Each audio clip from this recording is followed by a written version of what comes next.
Welcome everyone to Oman Cricket Academy for this Mazaplay.net Desert Cup. We have got a lot of great series going on through, and this is where we are at. It's a fantastic facilities, and this is the match number 9 which is lined up. We'll have double headers yet again today. In the evening we'll see Bahrain taking on Oman, the host, and it is the time for me to introduce my co-commentator, Shoaib. Welcome to the commentary box. Thank you, Abid. Yes, an exciting day of cricket where we got 4 teams battling it out against each other live from Al Amirat Cricket Stadium.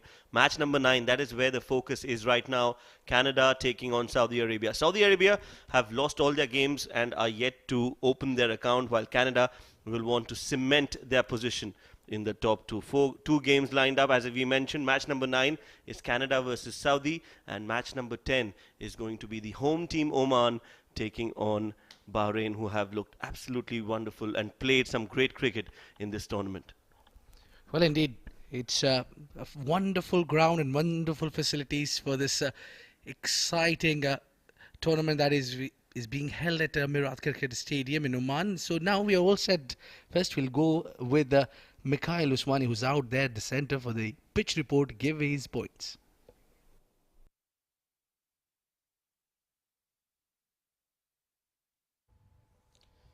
When you come to this part of the world at the Oman Cricket Academy, you have to believe not just the surface but the entire square has runs.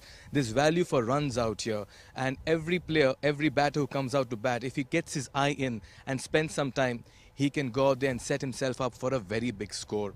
We are back at the center wicket where on day 1 a score of 190 was breached as well. Now why it becomes interesting for the batters, because it's completely dry in terms of the grass that you see on the surface. Even from the good length spot, batters are able to convert it into run scoring opportunities.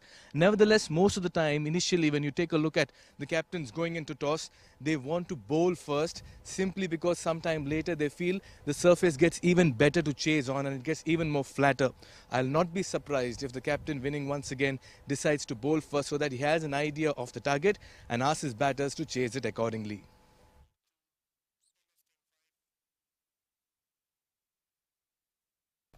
Well, thank you very much, Mikhail. Lovely stuff there, top stuff. As he says that it is crucial to bowl first. We have seen all these around the grounds. I mean, only apart from the first game, remainers every game that we see, the captains choose to bowl first. Yes, it is where you will have the dew factors and things around, and the wicket is also, which is Mikhail was pointing out at. So it's time for the flip of the coin. We've got right at the center, it's Sohas Vedam.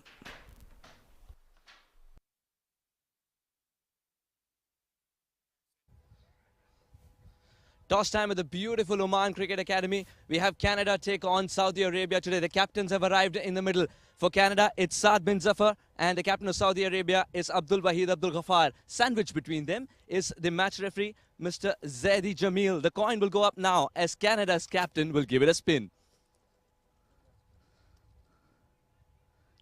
Number is the call.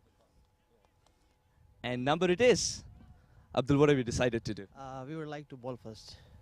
Is it because historically bowling first has been helpful on this track? Yeah, definitely. On the beginning, like the wicket is quite like low, and it's quite like bowling is more like a preferable in this wicket.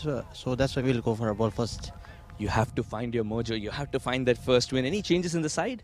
Yeah, we have 3 changes. Imran is out, Zain is playing, and Atif is out, and Irshad is out. So we have 3 changes in team. What's a good total that you would want to chase eventually? Definitely we are looking for like 150, lower like 130 to 140. That will be good for us. But actually our main thing is like a batting. But right now we are just lack of some players and some of form to. So we are just looking for one win and one good performance from the players. All the very best. Thank you so much. Thank you. Saad, what would you have done had you won the toss? I would have bowled first actually, but still happy with batting first as well. Just post a good total and try to defend it. The last game that you got, you needed such a game as well to test the strength of your side at the right time, isn't it?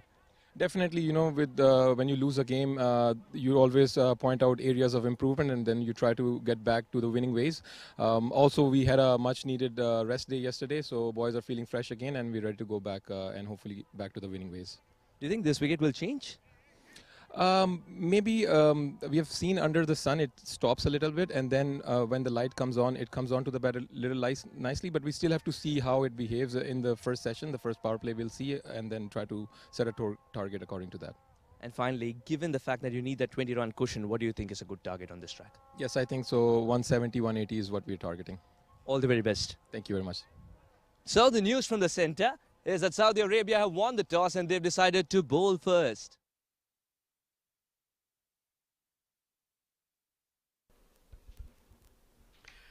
Well, it's all the time whenever we see the captain of Saudi Arabia comes for the toss, and most of the time he's ended up winning those.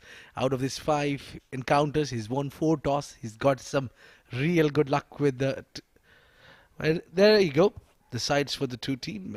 Saad bin Zafar, the captain of Canada, Aaron Johnson, Pargat Singh, Srimanta, Vijay Ratne, the wicketkeeper Harsh Thakur, Matthew Spruce, Ravinder Singh, Nikhil Datta, Dylan Hilliger, Kaleem Sanur Rahman, Ammar Khalid completes 11 for Canada, and for Saudi Arabia it is they have made 3 changes in the side. Abdul Wahid Abdul Ghaffar, the captain, Mohammad Hisham Sheikh, Irfan Sarfaraz, Faisal Khan, Zain Abdin, Haseeb Ghafoor, the wicketkeeper. There, Ishtiaq Ahmed making back in the side. Mohammad Saqib, the fast man, Kashif Siddiqui. A lot relies on his batting. He comes at number 3, very crucial number. Saad Khan, Usman Najib completes the 11 for Saudi Arabia. So now they'll be having that bowling first. And there you go. You see the 2 men out there in the middle. It's a regular pair for them. Srimanta alongside Aaron Johnson, and alongside me is Shoaib Ahmed. Shoaib, what do you predict out of that? Was it a good call to bowl first? Yes, at the pitch, we saw Mikhail Vaswani telling us that it's going to be a good wicket to bat on. Aaron Johnson, meanwhile, he's the man who can get some early runs for Canada. He's been in absolutely brilliant form for Canada, has scored a century, the only century in the tournament so far. Meanwhile, Ishtiaq Ahmed will be the bowler who will open the proceedings for Saudi Arabia. 29 years of age, an economy of 7.26. So I think it's a good call, Abid. I think it's a good call to win the toss and bowl first. We'll have to see how much they can restrict Canada at. There you go. Play is the call. Lovely swinging delivery. There was a movement in the air, and just beats him with the swing. Not hesitant to bowl full from the word go. Now that was a good ball, good first ball, surprising from Ishtiaq, and Aaron Johnson had no clue. He was not expecting that length first up. Normally you see the batter expecting a good length delivery, but on that occasion Ishtiaq decided to go full and was very close to that outside edge of the bat. Again, that little movement, and they'll complete 1. Oh, direct hit. I think he just made it, yeah. It's always exciting. The direct hits. Yeah, that's first run on board. Quite risky. But look at that movement in the air. That's what they need to purchase. This is where he was in. He was quite comfortably in. So that's where you need to utilize and pick up a wicket. We've seen Canada, when they lose their openers, they get like a little bit of a down and they don't go hard at you. Yeah, but when in the last encounter we've seen Singh and his partner. Oh, that's been put away. Just managed to get some part of his hand on it. A nice directed backward point to full delivery.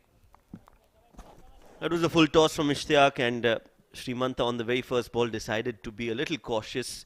Played it with the soft hands backward of point. Good diving effort there from the fielder at backward point, and certainly saved a couple of runs for his side. Yeah, that ball was travelling too quick. He certainly saved some runs for his team, despite they got only 2. So now Ishtiaq is bowling a little too full. I think he need to pull a little bit. The length, this is where it should be. Good delivery. Maybe slightly on a good length would be fine. Maybe slightly pushing the length back.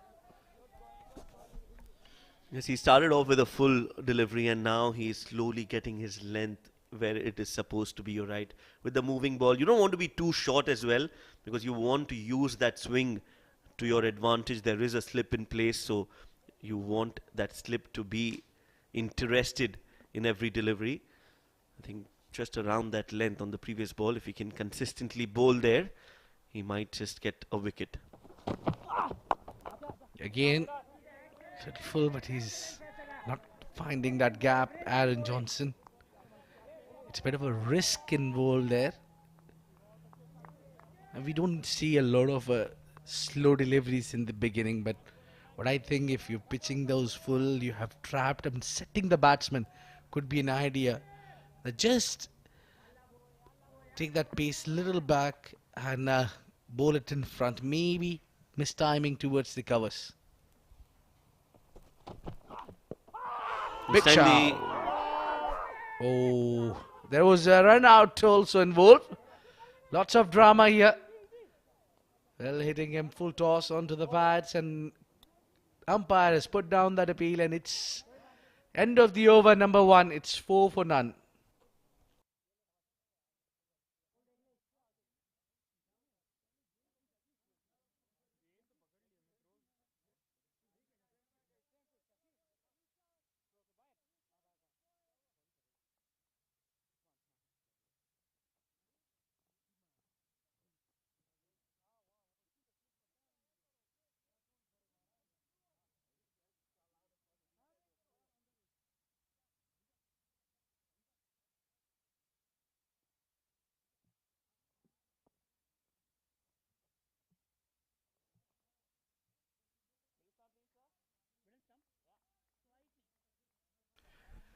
This is 4 runs on board, and already a lot of drama here there at the centre. And now the new bowler is Usman Najib. So as the ball is taking a little bit of a movement, it's very important to utilize that. Get the early wicket. That should be the idea for Saudi Arabia. They need a breakthrough somehow.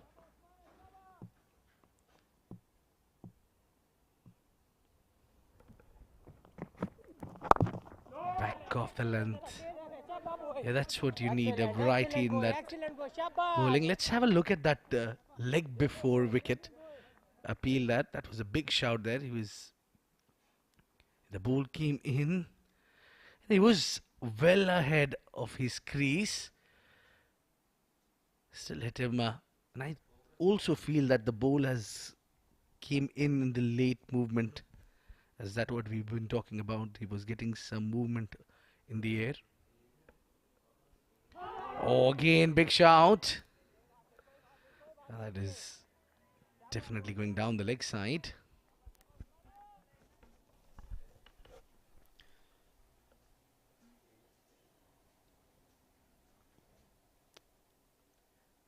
Movement in the air, yes, for both the bowlers. That's good to see from Saudi. This time the in-swinger from Usman pitched in line, but that was definitely going down leg side. Also the height.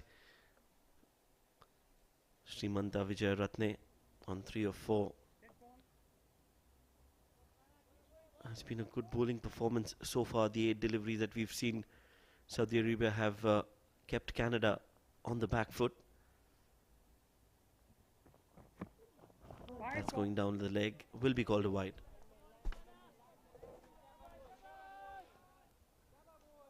Yeah, that's the first extra. Maybe trying a lot of pace there. Usman Najib trying to be a little more quick. That's been the part and parcel with the fast bowlers. Every time they come up, they really like to bowl quick. So there are bowlers who rely on the swing.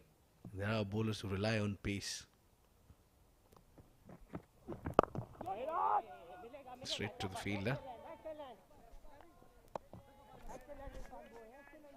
Yes, I think Usman, he's got a mix of both. He's a little nippy, hits the head length hard, and has also the ability to move the ball, which is a good sign for Saudi Arabia. The captain Abdul Wahid will be very pleased with the start that they've got. Have kept Canada and the two explosive openers at bay in terms of the run scoring.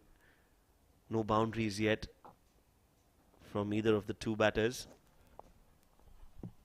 Yeah, it's very hard job to keep them quiet. Whereas this is the only pair who's having a over 100-run partnership in this tournament so far. Excellent piece of bowling this has been. I think they are sorted out with the fast bowlers, but it's the middle phase where they leak a lot of runs. Also, their batting, Abid. I think the batting has let them down on more occasions than one. Saudi Arabia, they've struggled. The top order hasn't scored a lot of runs. The middle order has not been able to finish games. So overall, if you feel the batting has been something that can get a lot better. There you go. You were talking about the boundary. He hits one, pulled it on the onside, and got the result as 4 runs. Now, excellent shot. I think he was predictable there. He's going to bang it short. And not the best of deliveries from Usman. Short, and Vijay Ratne was very quick to pounce on that. Deserved that treatment from Srimanta. A short ball with the fielder inside the 30-yard circle at square leg. Risk-free shot. So good batting, good start now to this over. 5 runs conceded, 1 more ball to go.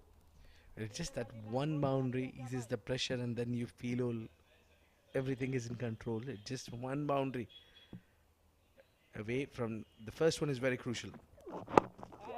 Just a flick, they're off to run, and they'll complete one quite easily.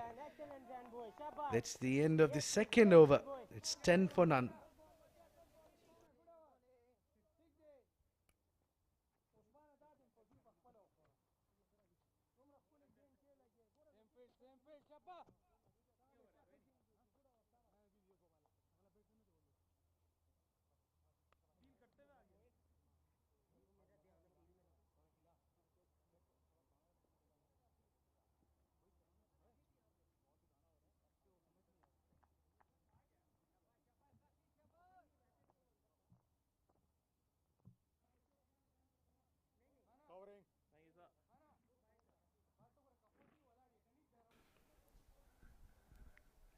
Yeah, just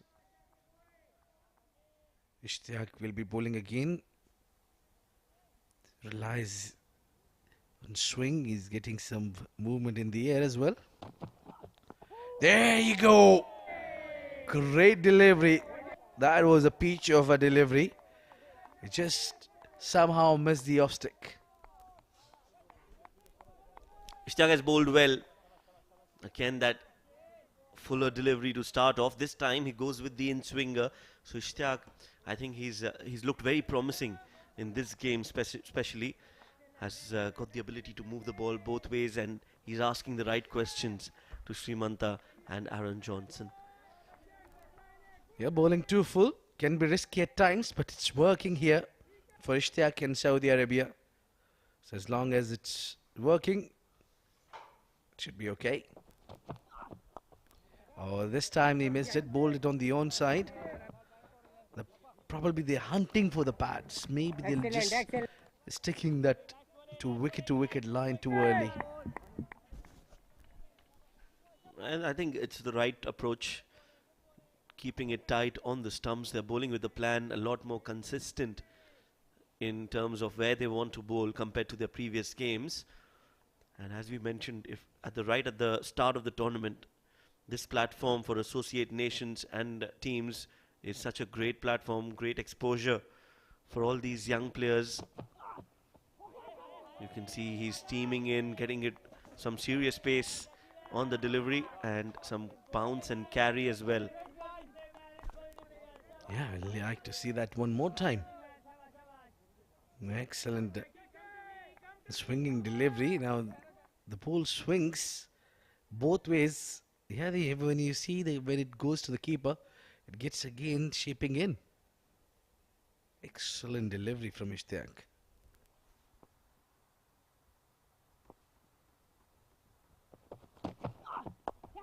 He's gone towards the pads and catch it is the call. What a take that is from Saad. One-handed, and it's been a superb effort in the outfield. Ishtiaq was bowling too well and he got deserving reward.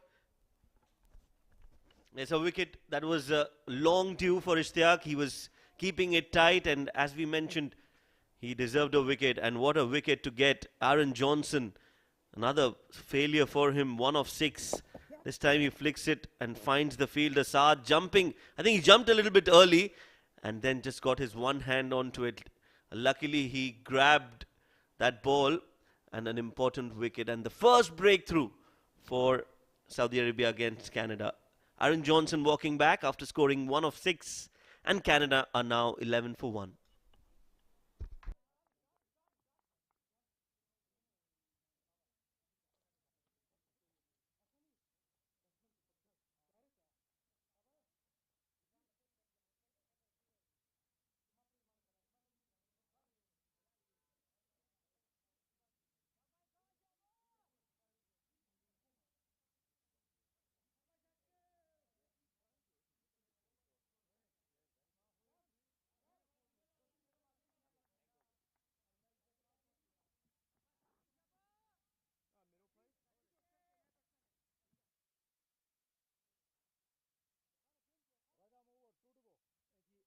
And new man in, Matthew Spruce. Haven't had a lot of outing there.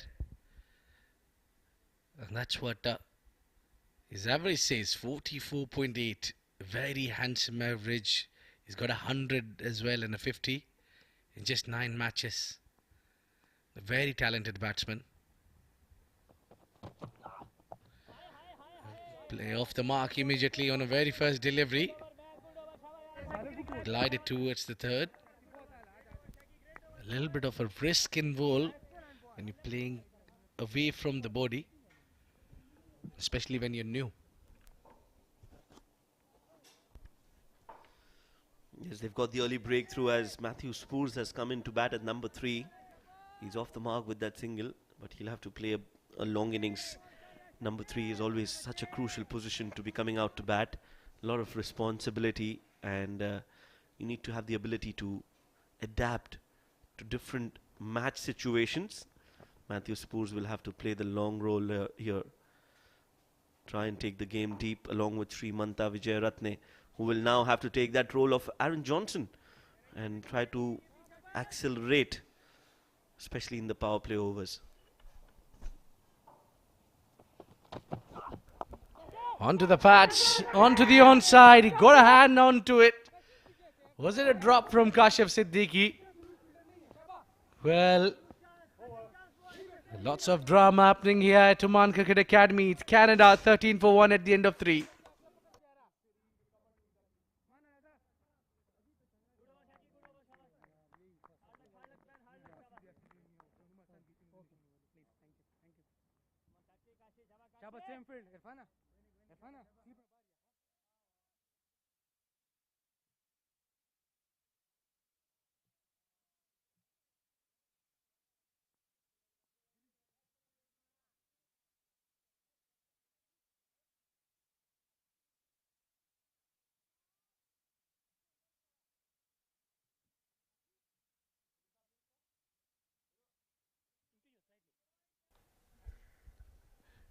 Not only Matthew, but Srimanta will be slightly under pressure because the man in form who has struck a few 50s and 100 for fun is now back in the hut.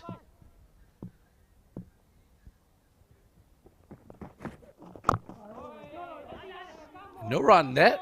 You need to be careful. Saudi Arabia looking really tight. So we just want to have a look at that replay. That was the clean drop on the onside. It was bowled on the pads. It was in the air. There you go. He should have held on it, Shoaib. That was a catch that should have been taken. That would have been wicket number 2 for Canada, and they would have been in some serious trouble with Srimanta back in the hut. Beautifully played. That's been excellently timed, and the placement has been picture perfect. Well done, Srimanta. Gets the 4 and starts off this over after a dot ball with 4 runs. That's been always the case when you get a chance, and most of the time these batters avail those chances. Picked up on the back foot, beautifully glided between the two fielders. That was timed it superbly. Now that's what Srimanta will do if you give him an opportunity to bat again. He was dropped by Kashif Siddiqui. Not a very difficult catch, an easy one going down. Full on the onside. Now maybe the idea from Osman is also to try to trap him by bowling onto the pads, or maybe when he tried to play that flick shot earlier that he did. And Kashif was in business there, but he put that catch down. These are the small errors that you make and you have to pay for it.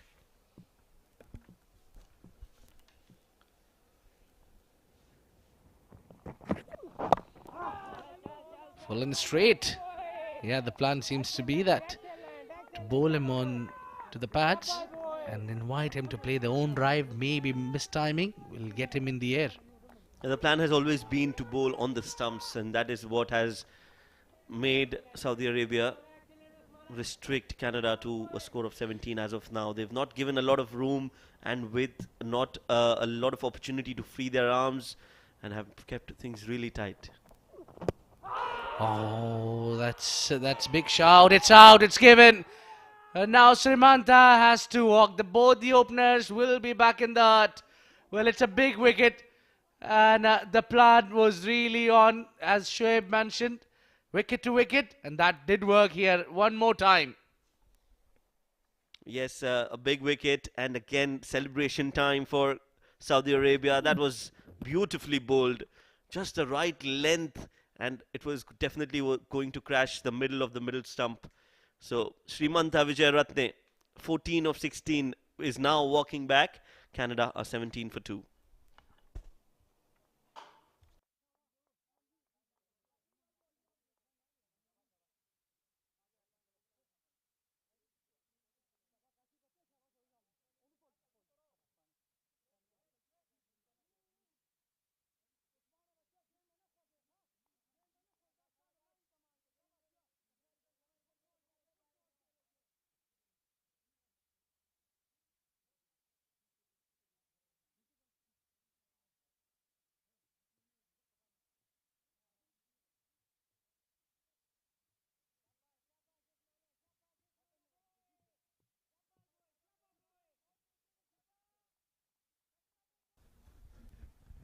The pressure on Canada. Pargat Singh comes in.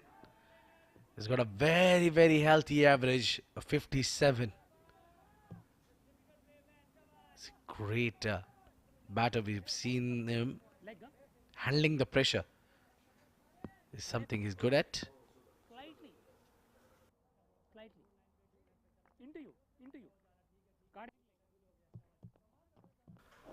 There are now two new batters together. They need to rebuild the innings, Shoaib all together.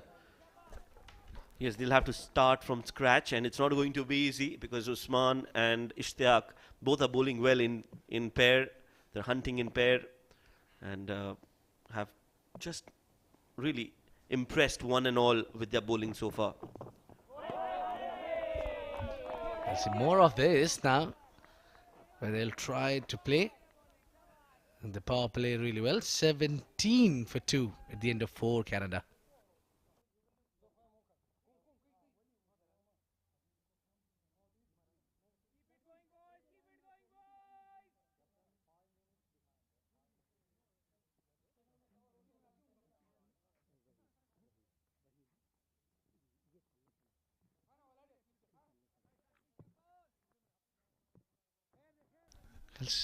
Samantha was looking aggressive and he was trying to get some runs for the team. He was looking right. He got one chance as well. Still could not utilize that one. And is back in the hut by scoring 14 runs. Ishtiaq will continue. He'll bowl his third. Oh, why not when you can still bowl good? Exceptionally brilliant delivery that was. Beautiful bowl, beautifully bowled. Ishtiaq, he is bowling and he's spitting fire on that wicket. And it's going to be very difficult for these batters to negotiate the kind of swing and movement Ishtiaq is able to produce out there in the centre. Yeah, I think very important. These new ball overs are inside power play where you expect the batters to dominate. Full bat straight to the fielder, not even allowing these pair of Bhargat and Matthew to take single right in the centre. It's been really, really hard for them. Oh yes, it is going to be a tough challenge now, especially with these two bowlers bowling the way they are. Interesting to see Abdul Wahid continuing with Ishtiaq for the third over. I think that was a right call, brilliantly done. Good captaincy overall from Abdul Wahid to give him another over the way he's bowled. Another wicket here. Canada will be in deep waters. Yeah, playing it towards the backward point. He's got a hand to it. Yeah, the big shout from the keeper said he wants the throw to be a little more accurate in the quick. This has been an excellent start for Saudi Arabia. They have never let the team down with the new bowlers, especially. It's the batting. Oh yes, absolutely. That should have been stopped there, Abid. The way they are bowling, they need their support from the fielders. They need to back their bowlers, and because they are on the front foot here, they have the advantage. They just need to keep up at it. Again, big shout, but Matthew Spurs has just came down the track a little too early, and that would be given his leg by. Has travelled a long way, right till the fence. Well, they'll take that 4 runs. Look at that, he shuffled.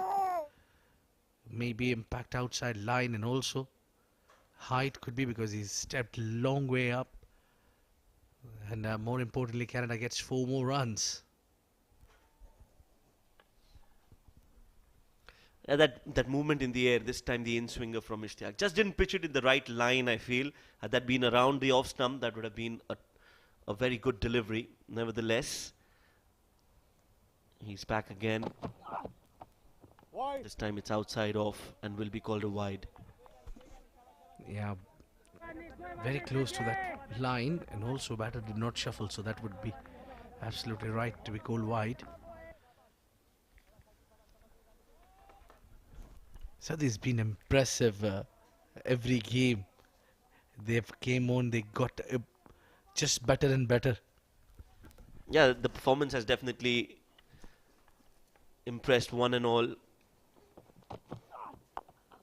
Nicely played. This is in the gap. This is absolutely brilliant shot from Matthew Spurs. Great balance, great timing, 4 runs. Ishtiaq out there was playing with the fire, bowling little full to Matthews. And he would find that gap with these. Look at that wrist work. Brilliant head and balance. Right between the two. Excellent shot. You don't pitch too full. Don't be too short as well when this man is batting. He plays exceptionally well when it comes to hit towards the covers.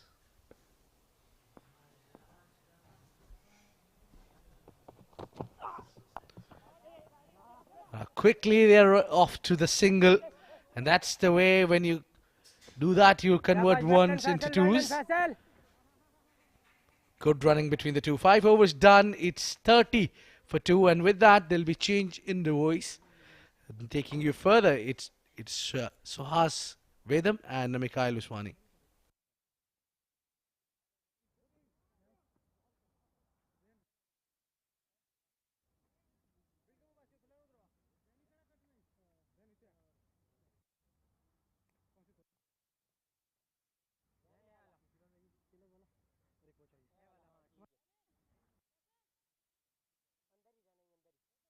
अंदर है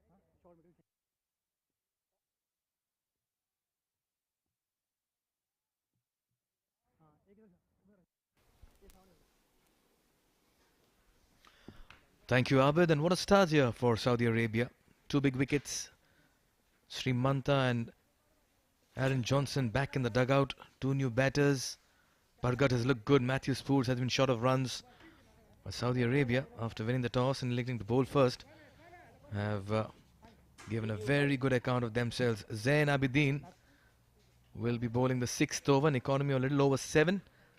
7 matches, 4 wickets for him. He'll want to add a few more this evening. Just the right time to introduce and welcome my co-commentator Suhas as well. Suhas, good evening. Enjoyed the break? Everyone watching as well enjoyed the break yesterday? Yes. Definitely did. We were at the same place, weren't we? We were at the same place. Very good evening, everyone watching.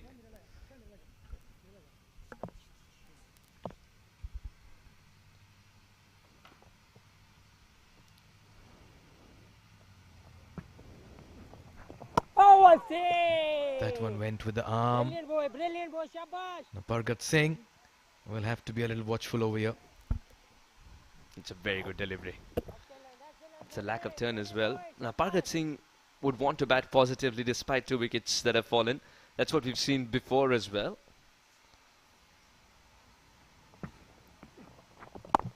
Good delivery once again.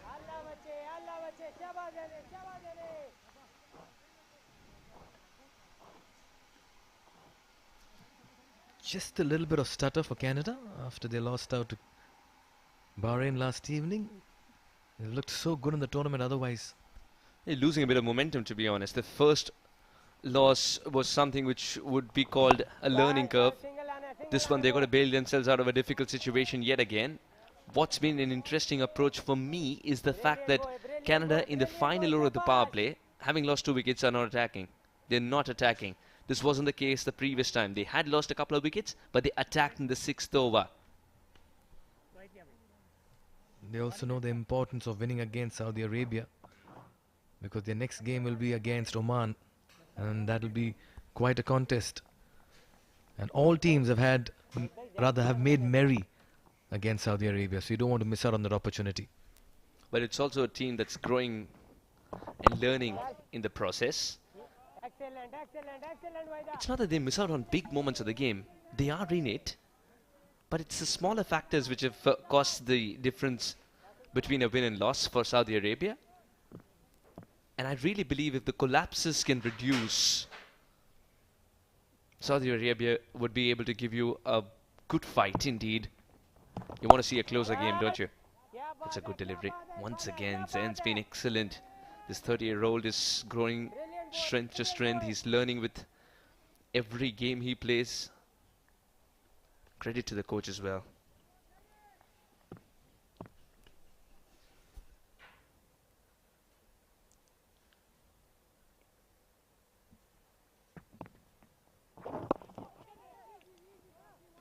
Single to end the over. Spoors will retain strike. Only 2 coming off it. Superb start here by Zain. 6 gone. It's 32 for 2. We'll take a look at how this power play as well has panned out. Well, Canada received an early jolt. They did start with some authority and aggression, but just when they were looking to play big, that was a nice one-handed take. Aaron Johnson departed, but Srimanta continued to show that he's good on both sides of the wicket. And then there was a huge appeal as well. This one trickling down to leg side. The runs kept coming in boundaries. They tried to make full use of the field restrictions. But unlike the starts Canada has had previously, and in the process they lost 2 wickets there, both the openers back in the dugout.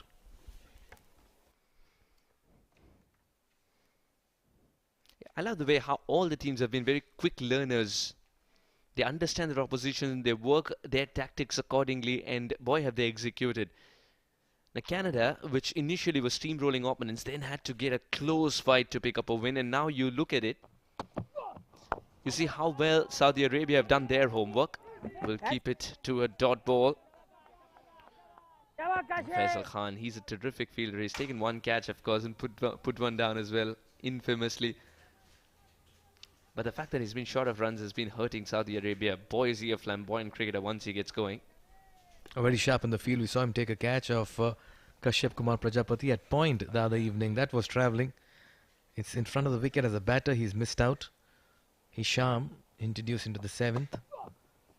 That'll be a wide. But they have grown as a team match after match. First match 80 odd runs against Oman, and then they got to 100 plus and then 130 plus. So that's something that we've seen. They're showing more maturity. It's good to see that they're not committing the same mistakes in the coach's book, barring one thing, that is the collapse. They need to find the person who can bat differently in a collapse. 33 for 2, and this is how Canada have got there. Matthew Spoo's 10 of 11.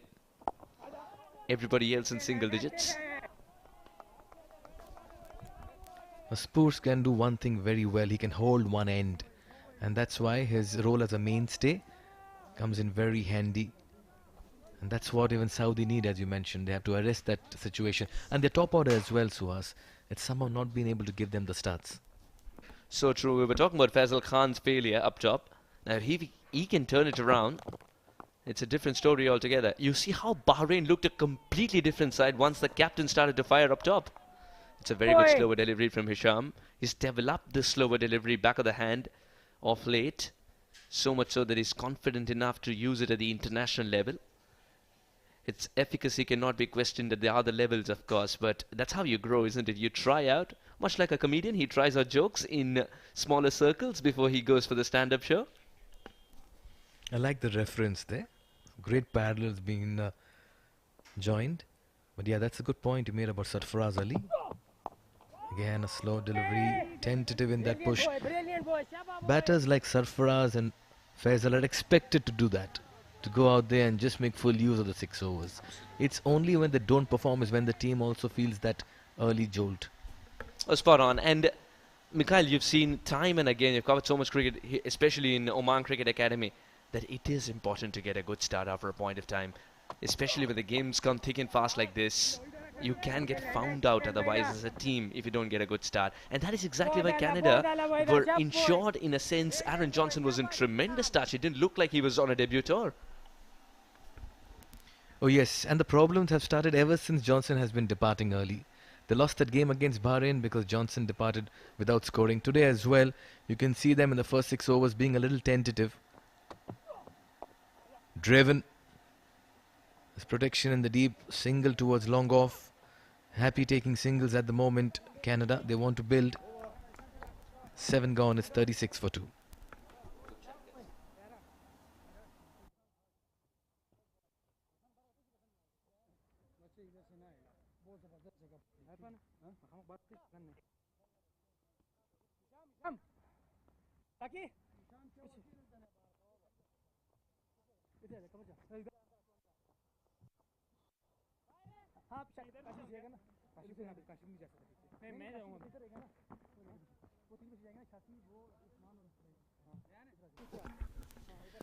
Two down in the 7th over.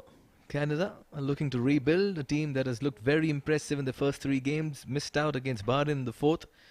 And in this important encounter against Saudi Arabia, they'll want to put it past them to ensure that they sit pretty on the points table. Matthew and Pargat, 12 and 2 for them. Aaron and Srimanta departing very early.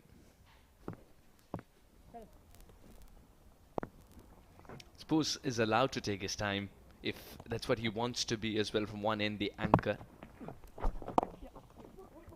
Nicely flicked off his pads. They want to run the second one as well. Spoors is desperate. No, says Pargat, and that's a very good call as well. Yeah, Pargat saying he was absolutely sure that there isn't a second run in that one. Would have been very risky, and when the scorecard's reading 2 wickets down for not much on the board, you do want to curtail on the second option. Spoors was certain. Spoors was certain that he can get to the other end.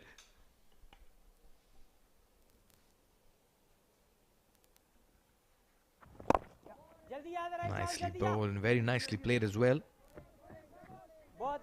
Just loving this from Zain. He's not giving anything away. Everything according to the field that the captain's given him. Not a loosener. Not a loosener in 8 balls can set the tone nicely for Zain. Just forcing the batter to maybe try something different. Proactive captain today, Abdul Wahid Abdul Ghaffar, making the field changes. He's sensing an opportunity. 2 early wickets. They have been brilliant in the field. They've got the ball to move. Saudi Arabia have just turned up as a very, very strong team today. Giving the charge. Again, nicely following him on this occasion. Very good bowling by Zain.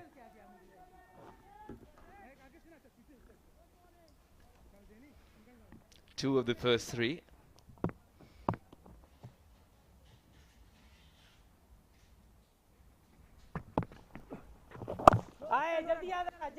Just hurrying him this time.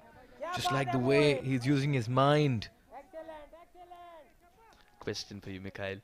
Now this one didn't turn. Spoos now knows that there are deliveries which won't turn, just come on with the angle, and as quick as it did, perhaps a slip for just the last two balls. Just 2 runs of the first 4, that's why. Just 2 runs of it, you can eke out a wicket because Spoos is itchy to do something different.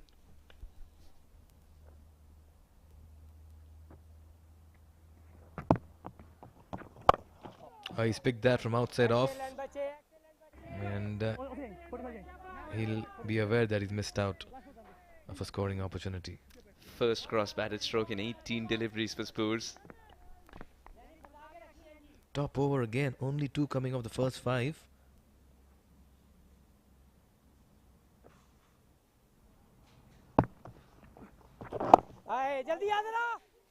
Another single to end the over, 3 coming off it.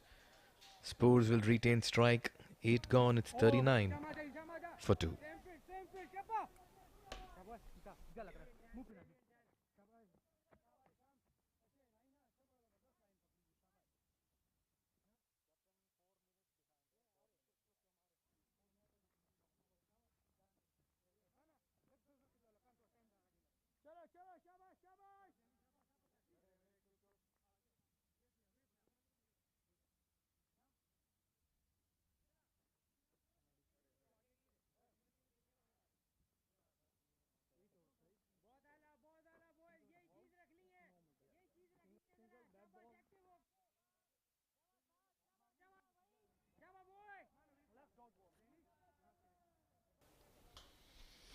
Eight overs gone, 39 for 2. It's been a rather sedate and a cautious start by Canada. The more flamboyant that they've been in the first 3 games, or rather, it's just been a completely different start to them in this particular game. Again, slow delivery by Hisham. Shy at the stumps, a direct hit. And Pargat could have been struggling. They've been sharp in the field this evening, Saudi Arabia. And once again, Canada would have had their hearts in their mouth. Risky single. Ooh, well, he would have reached, but it's very risky a single.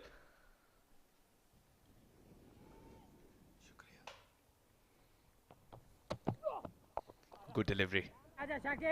Just love the way it's coming out of the hand of Hisham here. It's a stock delivery. Or should we say one that comes in front of the hand? I'll endorse such deliveries simply because I've seen how important the slow deliveries have been on a surface where the ball has come out so nicely to the bat. I'll prompt my bowlers to go out there and bring as many change-ups. Flicked off his pads towards fine leg. Another single. So runs coming in 1s and not even 2s at the moment. The angles of the field setting has been excellent. What I would really like to see Hisham do is not straight down the leg side anymore. Pargat Singh's one of the quickest in setting himself up for a hoik over mid-wicket as well. Misfield, but you cannot run there. Not with 42 for 2.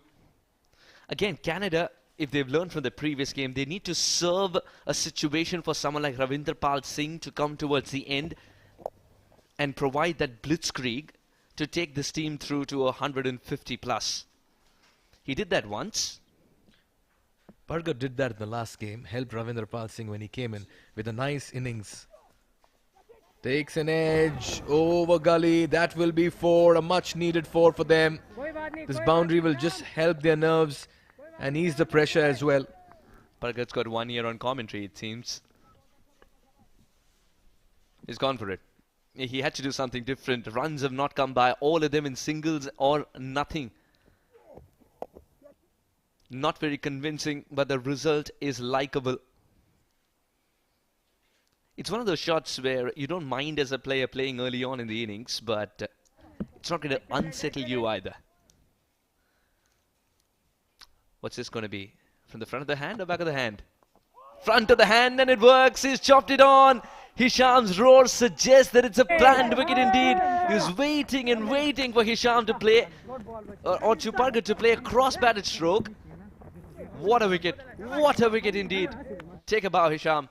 And each time Canada has looked to attack or step foot on the accelerator, they've lost a wicket. That's been their problem this evening. I get the impression this delivery didn't come as much as Pargar was expecting it to. Went early on the shot, got the toe end of the bat, dragged it onto the stumps, and Hisham got his man. What a wicket. He concedes the 4 of the previous ball, gets a wicket of this. Pargar departs for 8. 9 overs gone. It's 46 for 3.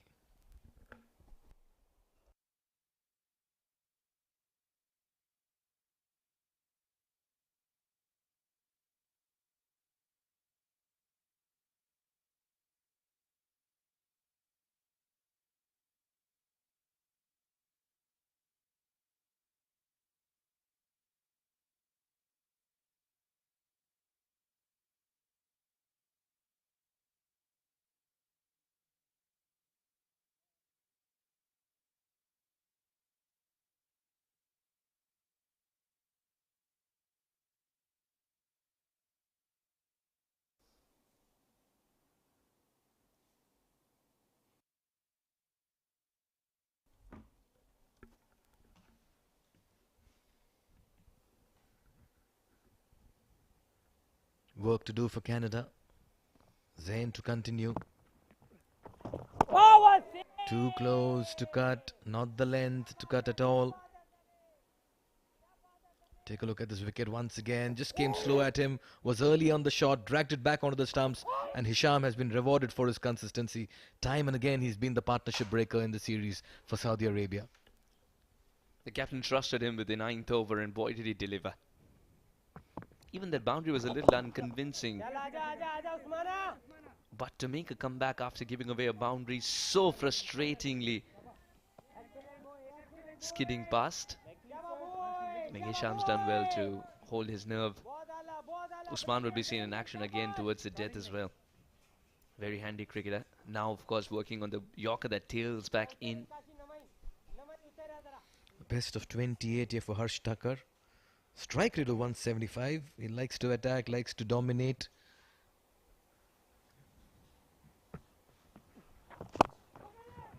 Nice way to get off the mark.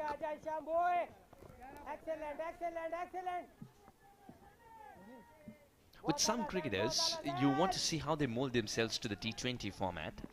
And he was one of them for me. Because he's very Steve Smith-like in terms of his approach when he wants to construct an innings in the 50-over format and the club cricket that he plays. But boy, has he come good in this one as well. Attacking at the right time. Playing a crucial role when the team needs the most. And he's improved leaps and bounds with the ball in hand as well. He's become a complete cricketer, no matter the format. And good to see him being given more responsibility by the side, coming in at number 4. He'll want to make the most of it.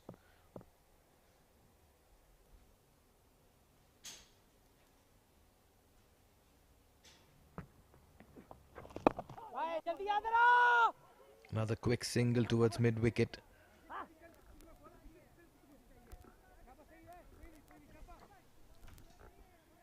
.50 comes up for Canada with the ball to go to finish the 10th, and they've started to that 50. That's the problem here.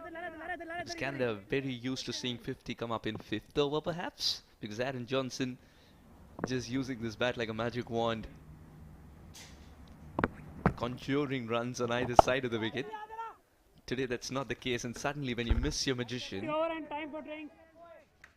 you got to find new ways of scoring runs. At the halfway stage, 50 for 3 Canada. Change in voices, we've got Abid and Shoaib coming into the comm box.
Right, so 10 overs, and at the 10 over mark, Canada are 50 for the loss of 3 wickets. This one's been played in the gap. This is going to race away towards the boundary for 4 runs. So what a great start to the innings from Canada, and especially from Harsh Thakur. That first ball after break, a loosener, and rightly punished. 4 runs. Beautifully done. Going slightly deep and getting that perfect balance to glide it between the two fielders to go for 4 runs. That's for number 200 of the tournament so far. So plenty of boundaries in this tournament. Just the right time for Canada to accelerate a little bit to push Saudi Arabia onto that back foot, because they've been dominating so far. Picked up 3 wickets inside 10 overs. Similar delivery and similar attempt from Harsh, trying to play it towards the cover. Just couldn't get the connection on that occasion. I think a lot of width was offered there from Hisham. Yeah, just very close to that sideline wide. Need to be a little closer to the body.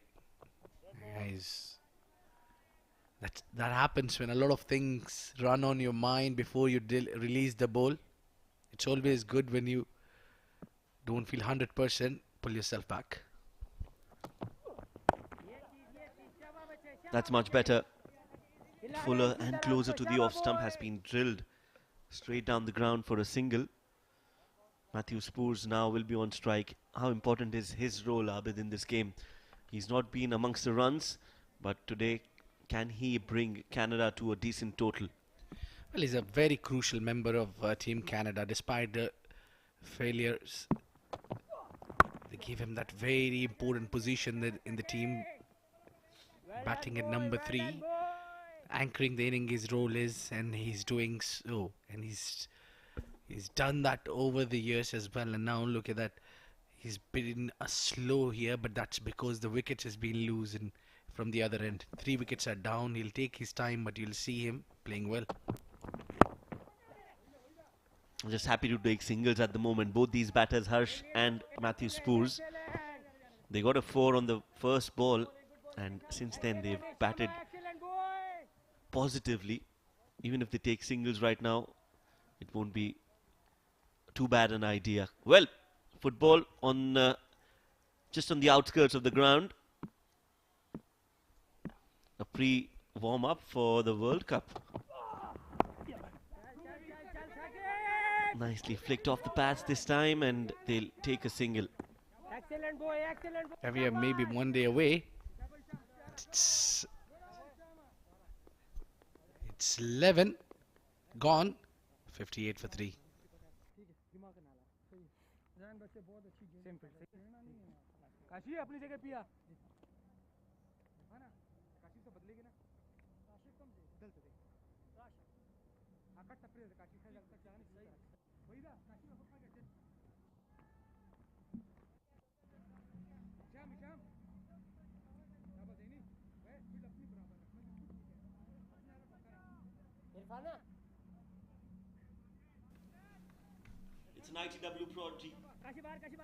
It's an ITW Prod G and TPT 360 production, who are bringing these live scenes from the Al Amarat cricket grounds in Muscat, Oman.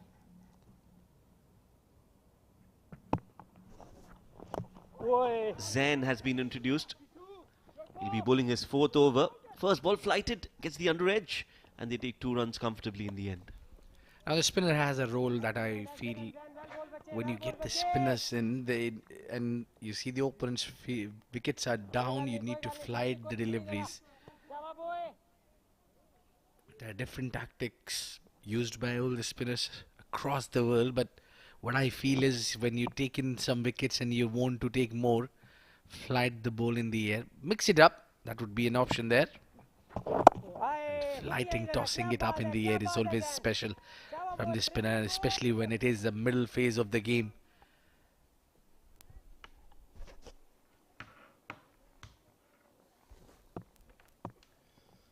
As spinners play such an important role in any format. Flicked, catch it is the call. The fielder was way too inside the ropes. He should have been on the boundary ropes.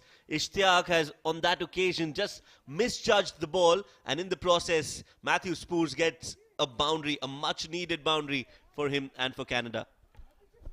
Well, it's a big miss there, a big opportunity. It's a big wicket of Matthew Spoors. He can do a lot here.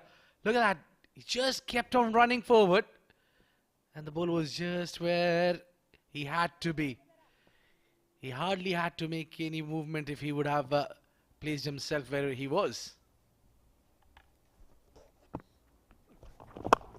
Using his feet this time, he decides to go over extra cover. It's played in the gap. Chase for Saqib, some football skills. But, well, not enough as the ball trickles away over the boundary ropes for yet another 4. So back-to-back boundaries for Matthew Spoors as Canada move closer to the 70-run mark. 68 on the board. And this time bowled much quicker. Zain allowing Matthew to play inside out, and it would have been a better story if he would have put dive in, rather not bending down and using those big boots in front.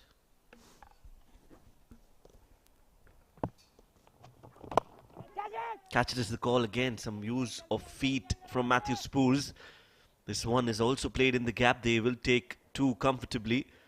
Not afraid to use his feet, Matthew Spoors. That's a good sign for Canada. He is slowly but steadily getting into that form and has been middling the ball. So a good over for Canada in this 12th over of the game. They've crossed the 70-run mark, and both of these batters are looking really dangerous now. Yeah, accelerating a little bit, Matthew Spruce. Flicked off the back foot this time towards the long on. Will be a single to end the over. 12 overs have been bowled. Canada are 71 for 3.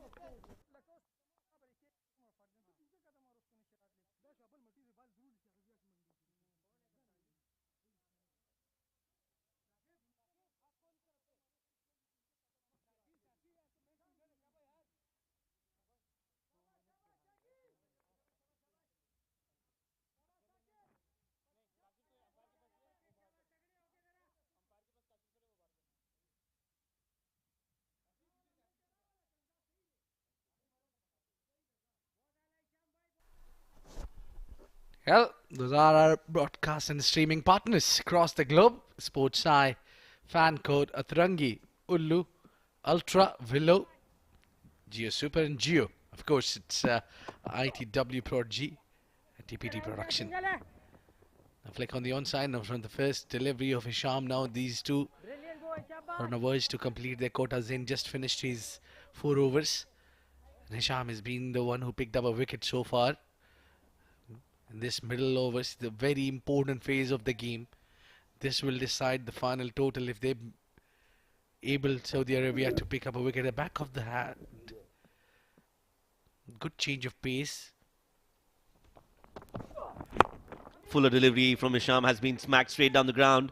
Chase for the fielder, a diving effort, but all in vain as the ball crosses the ropes for 4 more. So Harsh Thakur, well, he's played some good-looking shots already in his 12 runs and continues to be an important cog in that Canadian batting lineup. Both these batters, Abid, will have to play really well to get Canada to a decent score. Yeah, playing it with the straight bat is always special to witness. And that ball was really travelling quick, drilling down.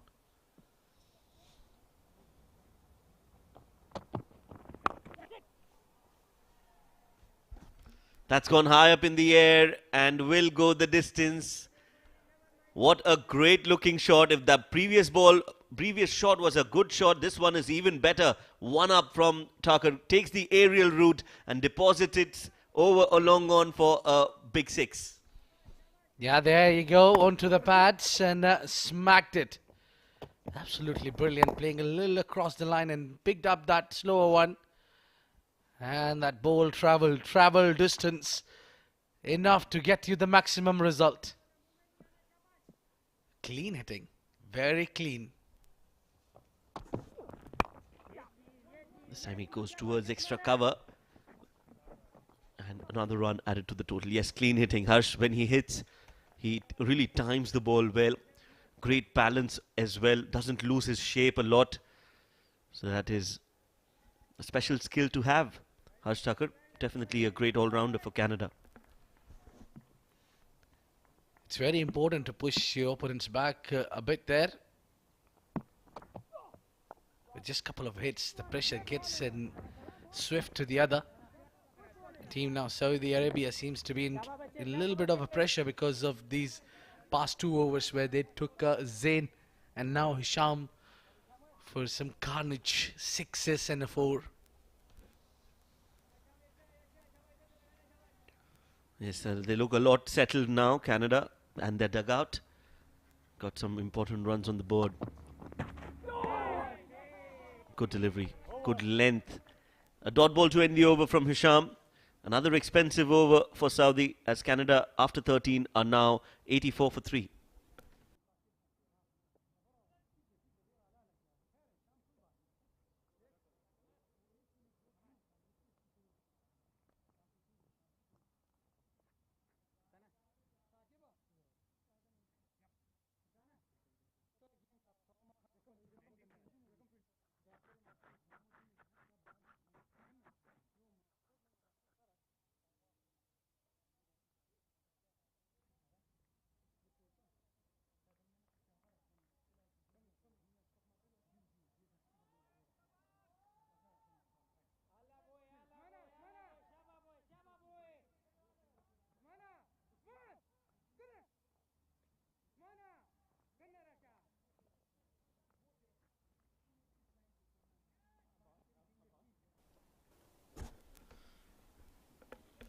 So 84 for 3, Canada in 13 overs. 7 more overs to go. And Canada will want to believe that they can get to 160. Another 80 in 7. While Mohammad Saqib, he'll want to dent that flow of runs and break this partnership. 5 matches, 5 wickets for him. And an economy of 7.18. Not bad in the T20 format. But more importantly, what they need is a wicket here.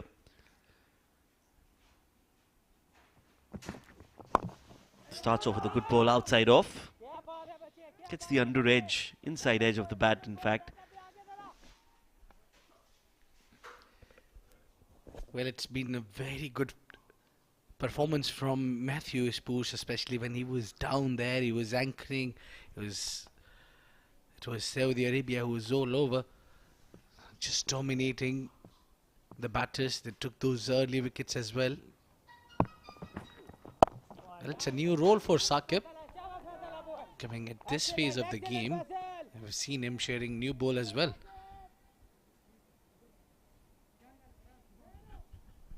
So Think Tank is thinking there a lot, making a few changes. Faisal Khan leggy there might be in use in business.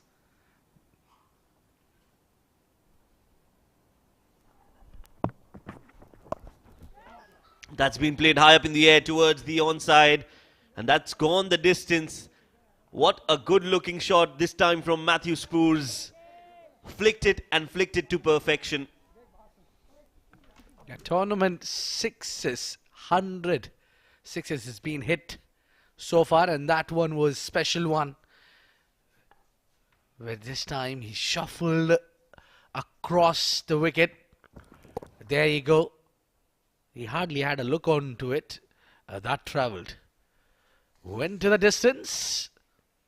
And out of the park. 6 runs. Great, confident looking shot. Now Matthew seems to be in a very good nick. Now that's the way to be back in form.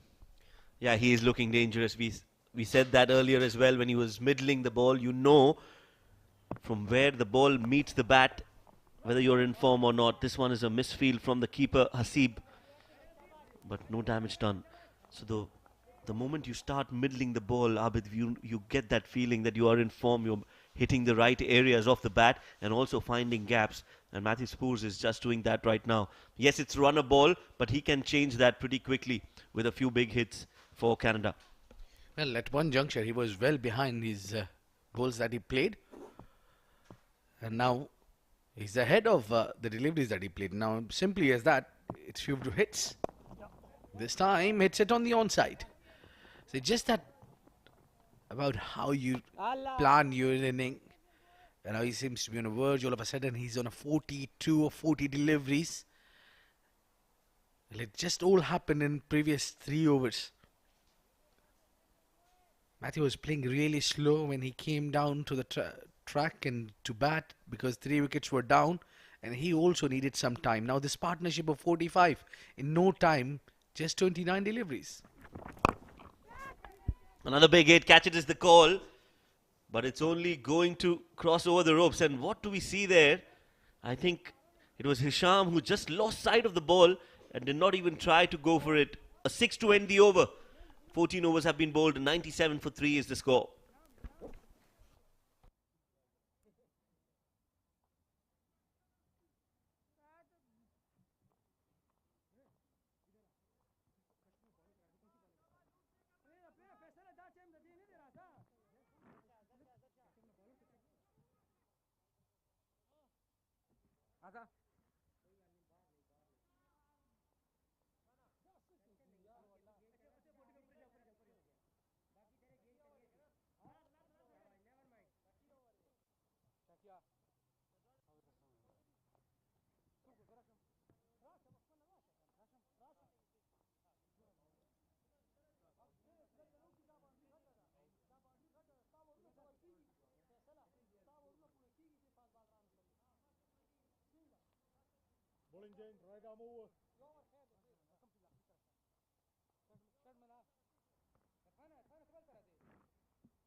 97 for 3 after 14.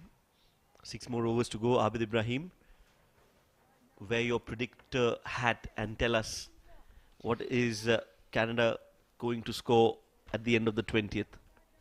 Well, let me be a little thinker here, that because I think there is two view to watch it. I mean, if you see it, if Matthew plays all entire 20 overs, we might see that score passing 170 around. Good looking shot again from Matthew Spoors. He's middling every ball. Excellent, excellent, boys, excellent, bache. Excellent, Usman, well ball, boy. So 170 is what Abid thinks. But what does Canada do from here on? What does Saudi do from here on, Abid, to get a wicket? Well, I think still you got a time when you can bring those spinners in, and we saw that, yes, they took spinners for some runs. Bowled it straight, full, nice. Over a 50 runs partnership. It's all about one good partnership, Shoaib, in the 20 overs game, which makes your team look so good from down to all the way rise. Now this is the partnership where they are counting Canada. So I would say to bring some spinners still. Goes for the Yorker, makes room for himself, Matthew. It was as if he knew where the ball was going to be bowled. Tries to dig it out and play it behind point. In fact, just finds the fielder. So now this shot of Matthew is, we used to see a lot in 90s. They used to play towards the backward point or the third. But as the modern day cricket progresses, now people whack these balls on the onside more often than not. Another attempted Yorker, this time results in a low full toss. Not a bad option. Very difficult to hit those, especially at that pace from Usman. Not easy to get under the ball and hit it straight down the ground unless you can scoop it or play it towards the fine. So with that single, Canada have breached the 100-run mark in the 15th over. A good pace to bring that 100. Since that recovery has been great. Set again on the onside. This is more of a the death overs bowling. I think it's still the time where you can do the attacking, because as I was saying earlier, that it's maybe the time when you can bring those leg spinners, and maybe Faisal could be the one.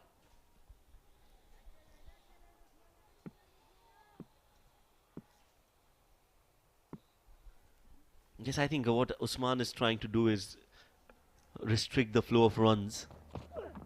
Gets the loop, the scoop shot in, and Usman strikes. You hit, miss, I hit. That's the ideology, that's the philosophy, and Usman on that occasion is very successful in getting that big wicket of Matthew Spoors. Well, he's not shy to bowl full. All these 6 deliveries has been full, and final delivery, it's what it counts, where Matthew tried to scoop that one, missed the length, missed the line, and it was a much needed wicket for Saudi Arabia. It's 15 gone, 101 for 4.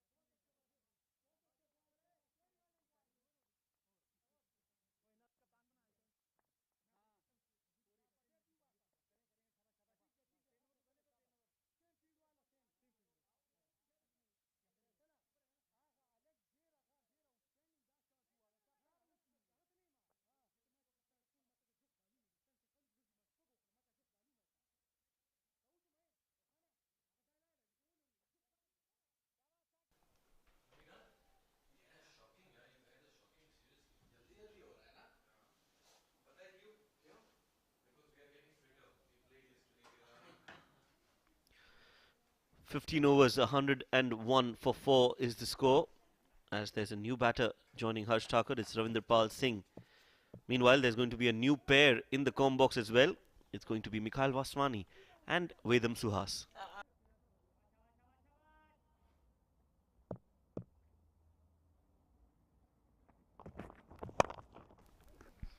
Tremendous hit. Very warm welcome, Mikhail, and what a way to welcome you as well. Saqib's missed his mark and Harsh Thakur's thrown his bat at it. Terrific hitting. And what I love the most about that shot is the fact that he stayed put and was absolutely clear in his mind that he wants to go straight down the ground. Just extension of arms after a point of time, and the ball seemed to travel. And no half measures whatsoever. Just wonderful in striking that. He's looked good in his 14-ball stay. He's taken responsibility and he's taking charge as well in the middle. And what this will do as well is it'll just help Ravindrapal Singh to play himself, and he'll not have to go big from the word go. So true. Ravindrapal Singh walking in, you expect 33 or 14 kind of figures from him. And Harsh Thakur, who has been there to mend the innings, has moved on to 33 or 14.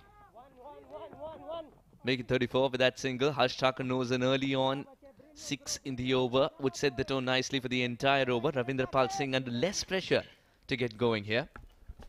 Oh yes, and what I liked about the Canada side is initially you'd want to believe that they are a top-heavy side with Sri Mantha, Aaron Johnson doing the bulk of the scoring. But in every game you've seen a new hero.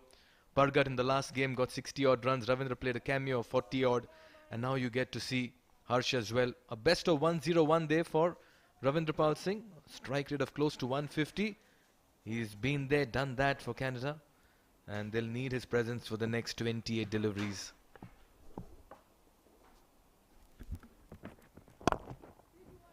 Makes great contact off the mark right away. Ravindrapal Singh's such a busy player anyways. Brilliant boy, brilliant boy. Well done. Alright, Mikhail, give us a number. 15.3, 109 for 4. What do you expect? This wicket's not going to change at this stage. Anything close to 160 is what I'm looking at. I know it's an ambitious ask, but something between 150 and 160 if both these batters stick around for some more time. He's missed out on a low full toss there. Saqib almost immediately as he left it knew that he's made a mistake. Lucky that it didn't travel for a long distance.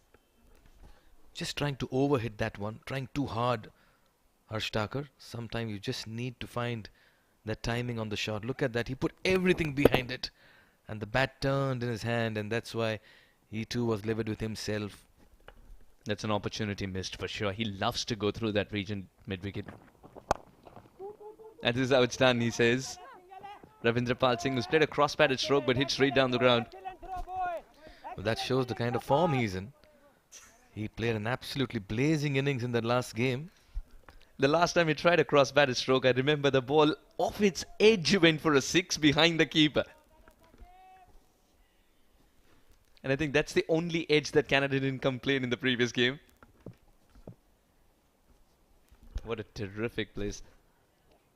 This Amarat Cricket Academy is continues to give excellent shot.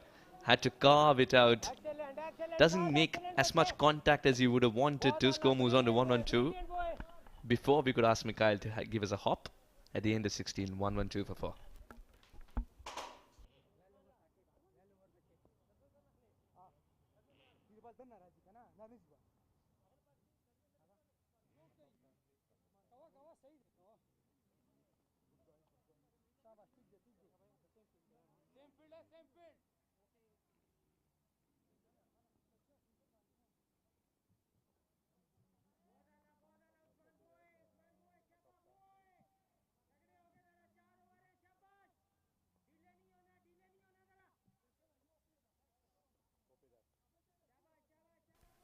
Five bowlers used so far. Usman Najib's been the pick of the bowlers with those 2 wickets of his. Mohammad Hisham Sheikh's picked up an important wicket as well. He's done with his quota. That's a good delivery. Straight and full when it mattered. Usman knows that these are the death overs. And this final over of his can provide another wicket. At this stage, Harsh Thakur, 37 of 18, is looking more dangerous. But Ravindrapal Singh, because we know what he's capable of, is also considered the big fish.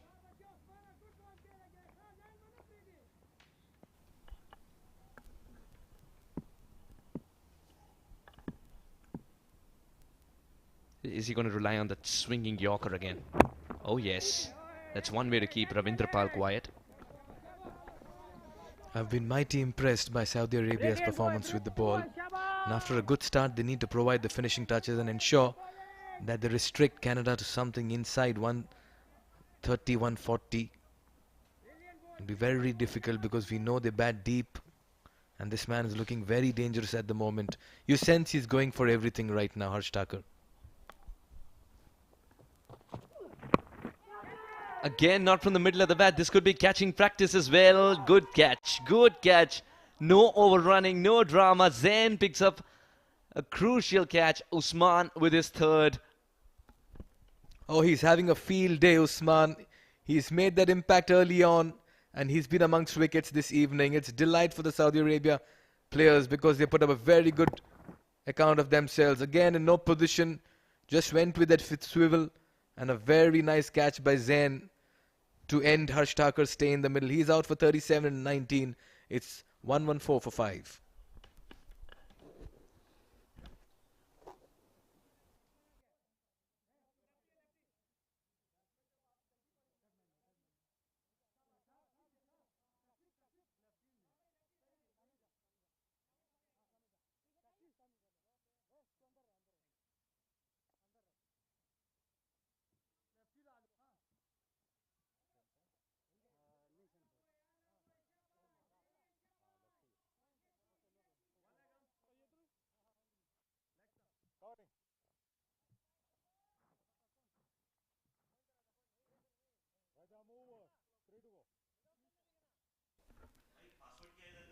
Hundred and 14 for 5, Canada.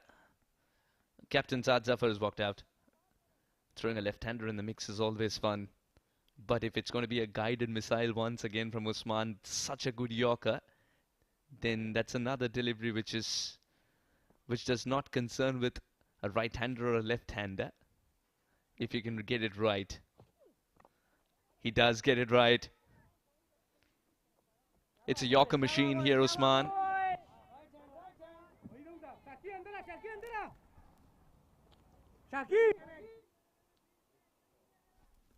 Just 3 runs of the over and a wicket. Wonderful indeed.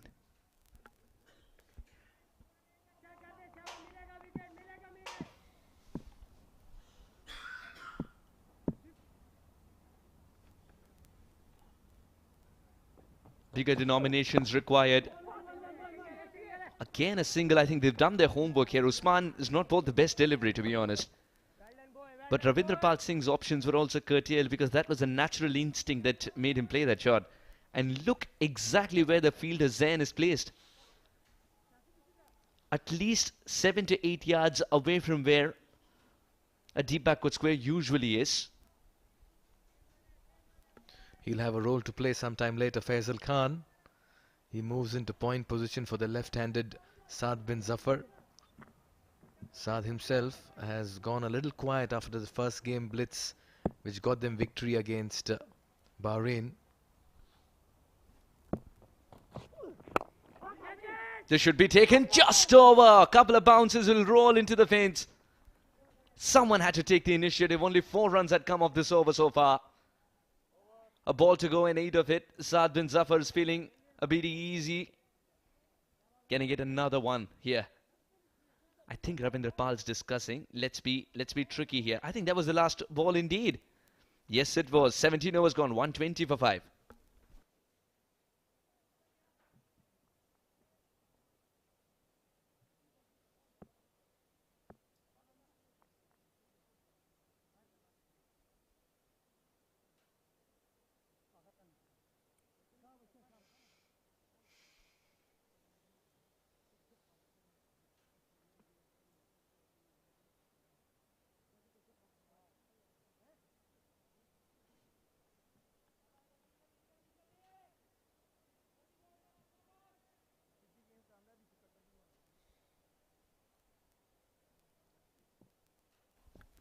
$120 for 5 after 17 overs. 150 still on the cards.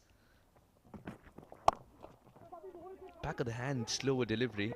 He's borrowed a leaf out of Hisham's book here, Saqib. He's been very impressive, Saqib. But who else has been extremely impressive? The man who was bowling good Yorkers but missed out on the last ball. Saad bin Zafar got a good amount of bat on it. Abdul Ghaffar jumped. I think he had to time the jump a little better. But once you beat Abdul Ghaffar inside the circle, you get that boundary. Saad Zafar knew it. Calculated risk, and it paid off in favor of Canada. More protection at backward point here. This field suggests that Saqib's prepared for the cut shot from Saad Zafar. With mid-wicket inside the circle and no one lurking behind, Saad Zafar would be itchy to go cross-batted and over mid-wicket. And that's what he does. One bounce into the fence. He was asking for trouble once he pitched it in the slot as well. And this is great counter-attack by the captain. He's walked in and hit 2 fours, back-to-back boundaries for him. Space between 2 overs. This time around, there was a vacant deep mid-wicket area, pitched up on the pads, and just a flick of the wrist, and one bounce into the ropes. This is batting of very high caliber at the moment. He can be dangerous in this part of the game. The last few overs, he did the same against Bahrain. Just punctured the aspirations and stole victory from the jaws of defeat in their first encounter. Already 9-3. Yeah, there were points in the game where you said Bahrain had no business to lose that game, isn't it? But Saad bin Zafar, cool, calm, collected under pressure, performed, provided the finish. And there was a very Dhoni-like demeanor to the end of the game as well for him. Very stoic. Shaking hands went away. Yes, he means business in the middle. He's always trying to up his game. Wants to keep things simple. Comes out with a plan. Quite a parallel. Quite Suhasde, Dhoni-like. Oh, that's been picked up. Taken on the full, dispatched. It's raining boundaries and sixes, and Canada are finding a move on. Much needed 6 here as they propelled themselves to 130 plus with that. He was into a position nice and early, and it just became easier. It was a comfortable height full toss once Ravindrapal Singh decided to collapse his back knee. And he picked his spot as well. No one there. And I just get a feeling that 6 has also opened up Ravindrapal Singh's arms. 11 of 6. 12 of the over so far. 150 on the cards. Push towards 160 is also possible. Straight down the ground and hold your pose. And it's traveled the distance too. Wow, boy, does this man hit. Well, he's bludgeoned that. He's drilled it, and he also kept that pose for the cameras. As straight as it can get. That's the pose you see. What a shot. Flat and 6 more. Usually you see the seam of the ball like that when it comes out of the bowler's hand, not off making contact with the bat. Not after that. What a shot. And he just admired the beauty that he created as well. And Suhas, he enjoyed it himself. When a batter strikes a pose after the shot, he has well and truly enjoyed that shot making. 17 of 7. Alright, Ravindrapal Singh doing a Picasso here. Just enjoying the art that he's creating from that bat.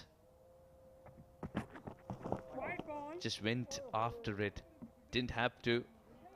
Still went after it. There will be calming words from Saad Zafar. 19 runs already off this over. It's turned out to be a very defining one, and has it come at just the right time with a delivery to be bowled. Both these batters are flexing their muscles in the middle. Saad Zafar at the toss said that he needs at least 160. You need that cushion of 20 runs as well, because it gets a little better to bat on under lights once the dew starts to take effect. Good slower delivery. There was a sound, but that was perhaps a bat hitting the ground. End of the over. 18 gone. 139 for 5.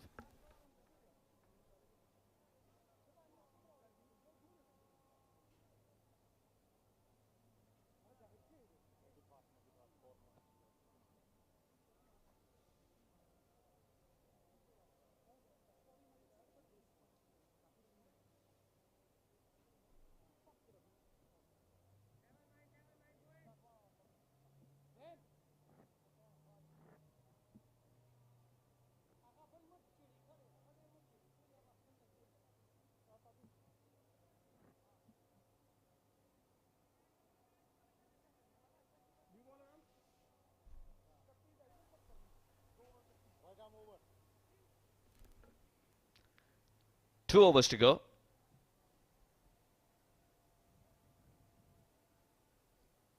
Canada looking for 160, at least 160. They had the momentum with them, with Ravindra Pal Singh striking it clean and big. 17 of 8 for him. And Saad Zafar hasn't been quiet either. That's a good delivery. He's called for 2 here. Second would be very ambitious. Good flat throw right on top of the stumps. Just what the doctor ordered. Ishtiaq's going to get to bowl to the right-hander now. And Saad bin Zafar was not happy with Ravindra Pal Singh after he denied that second run.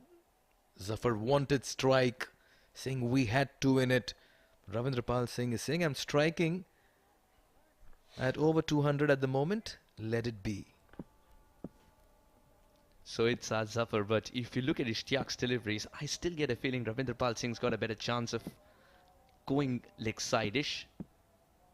Is that a cross-seam delivery? No, he's turned it back to how it was usually. Edged, gone. The slower delivery has done the trick. The off-cutter has done the trick.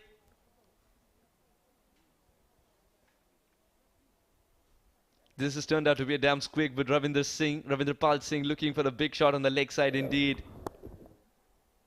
Swinging his bat early. And I think he was suggesting don't run. Yes, he doesn't need to run. Ravindra Pal's got to walk though. Oh yes, another small little cameo comes to an end. He walks back for a quick 17 runs and 9 deliveries. It's 140 for 6 in the 19th.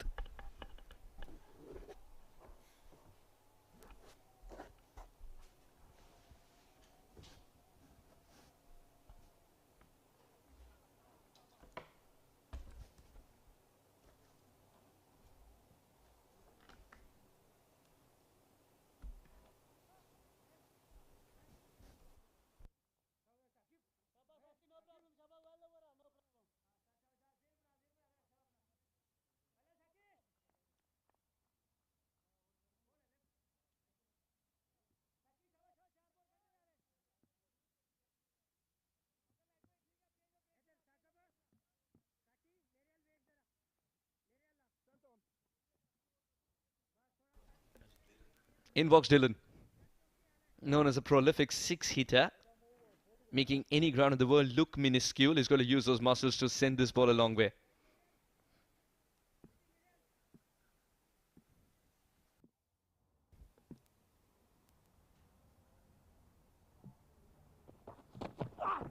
Oh, good Yorker.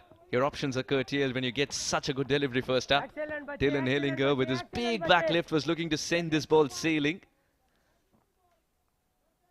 Ishtiaq has been very impressive. He's been spot on, Mikhail, when it matters the most as well. Oh yes, both Ishtiaq and Usman have been amongst wickets. 5 between them. Goes to show that they've made it count in this particular game. Over to Zafar. And believe you me, he will not change gears despite the situation. How about something cheeky here, Mikhail? Because you look at the field, his favourite areas have been plugged now. It took a bit of time for Abdul Ghaffar to realize what his favourite areas are, but now his favourite areas are plugged. The man at deep extra. Fine legs very wide.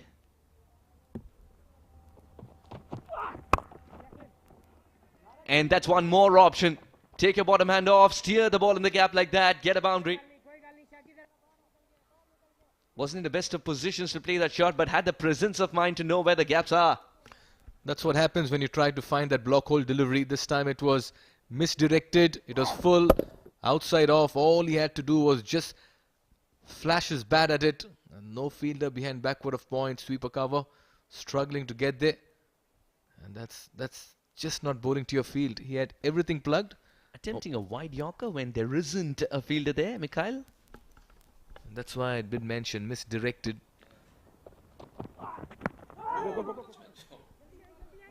Oh, that's running away to the third man boundary. Lucky 4 runs. Zafar cannot get a foot wrong at the moment. Leg buys here for him. Back-to-back boundaries for Canada. And they're getting closer to the 150 run mark. Yeah, one way or the other, getting there. Saad Zafar is generating those boundaries. Be it pad or bat. Even he was very surprised as he completed the swivel here. to see that ball running away to the fence. It was so fine. No chance for Zain in the deep. Still those two boundaries have come by. And the momentum is with Canada. They're in touching distance of 150 with 7 balls to go. Will push towards 165 from here. And this man on screen has a big role to play if they have to get there, because Dylan Hilling has just walked in and he needs to get going. He needs one good ball from the middle of the bat to get going. Dylan Hillinger. Good slower delivery. The ball's gone absolutely nowhere, but the single will still be complete. Saad Zafar retains strike. 150 comes up for Canada. 1 over to go. For 150 for 6.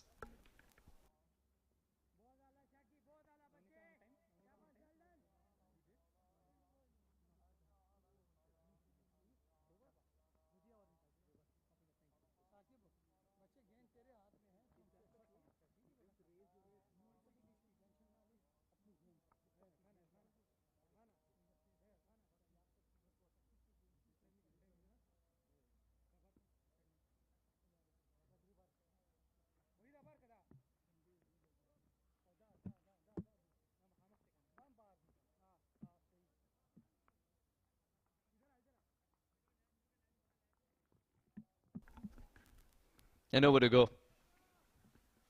Canada would be breathing easy with 150 on the board now. But that cushion that we were talking about, Mikhail, of at least 20 runs, because the ball comes onto the bat nicely in the second innings, they'd be looking for 165. Third man's inside the circle. Saad Zafar's just got a boundary there. And he will get another.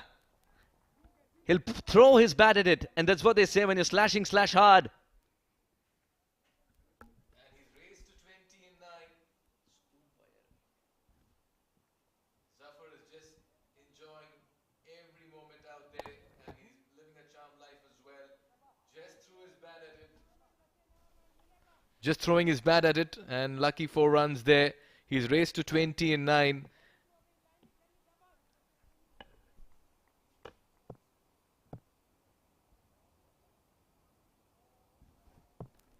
Saqib's got to learn these little tricks to put the pressure behind. That's gone through his favourite area. Saad Zafar has connected this one well as well. 4 more.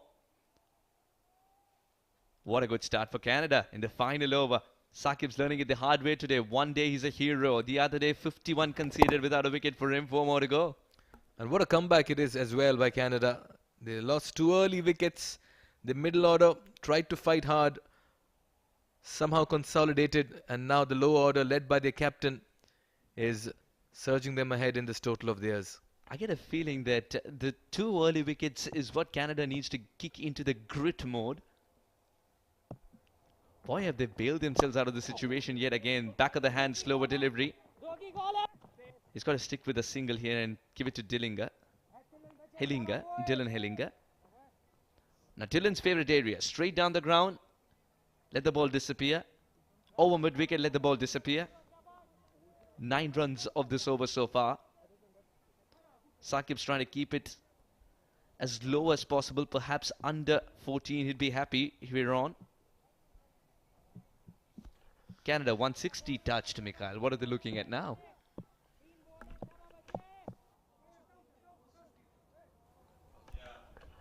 Well, at the halfway stage, correct me if I'm wrong, Suhas, they were 50 in 10 overs. And look at that turnaround in the remaining 10 overs.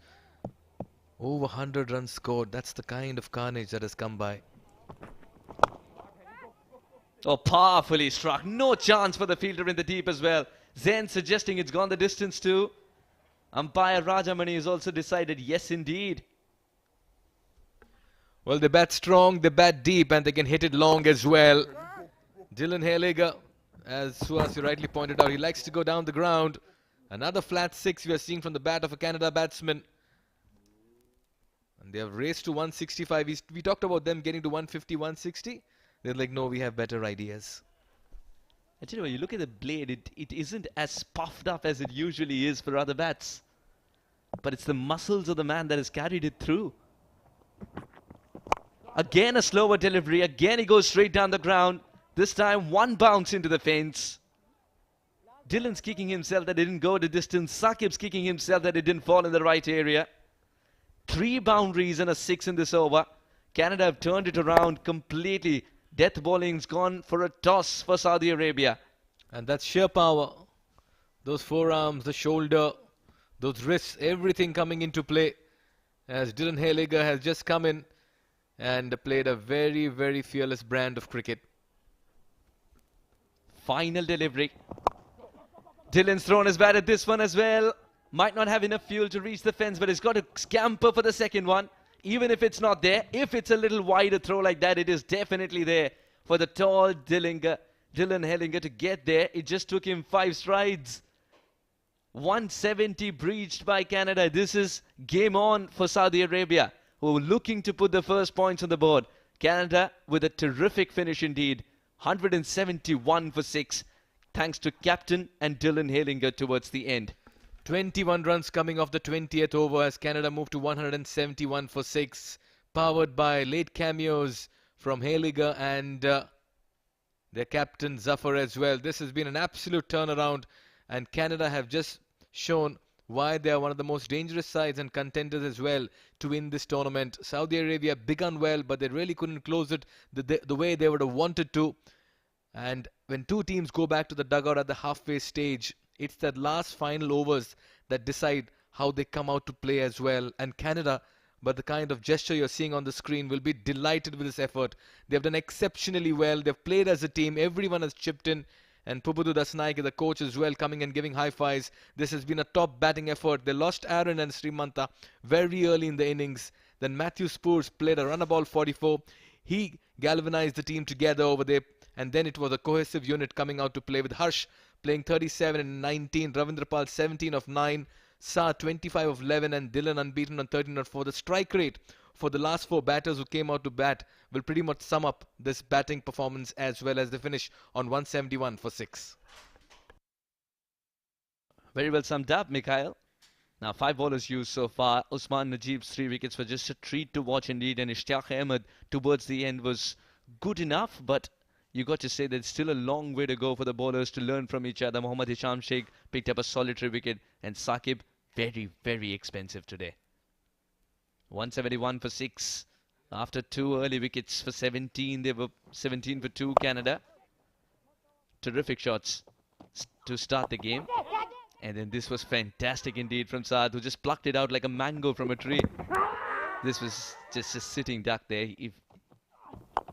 Gloriously driven through covers. And what I liked about this innings from Pargas that he took his time. Before this happened, Hisham's back of the hand slower delivery getting the better. Harsh Thakur launched into balls in his slot, and Spurs was also looking good. Spurs made a runner ball 44, whereas Harsh continued, tried something very cheeky for a ball too full and too straight for his liking, and that brought his demise in the innings. Captain Zafar and Ravindra Pal had to show the way to the boys to get this total in a zone where they'll be comfortable with. And that brought the end to Ravindra Pal's innings. That cheeky edge. Then Saqib came in and gave a lot of runs. Dylan first the 6 and then a boundary.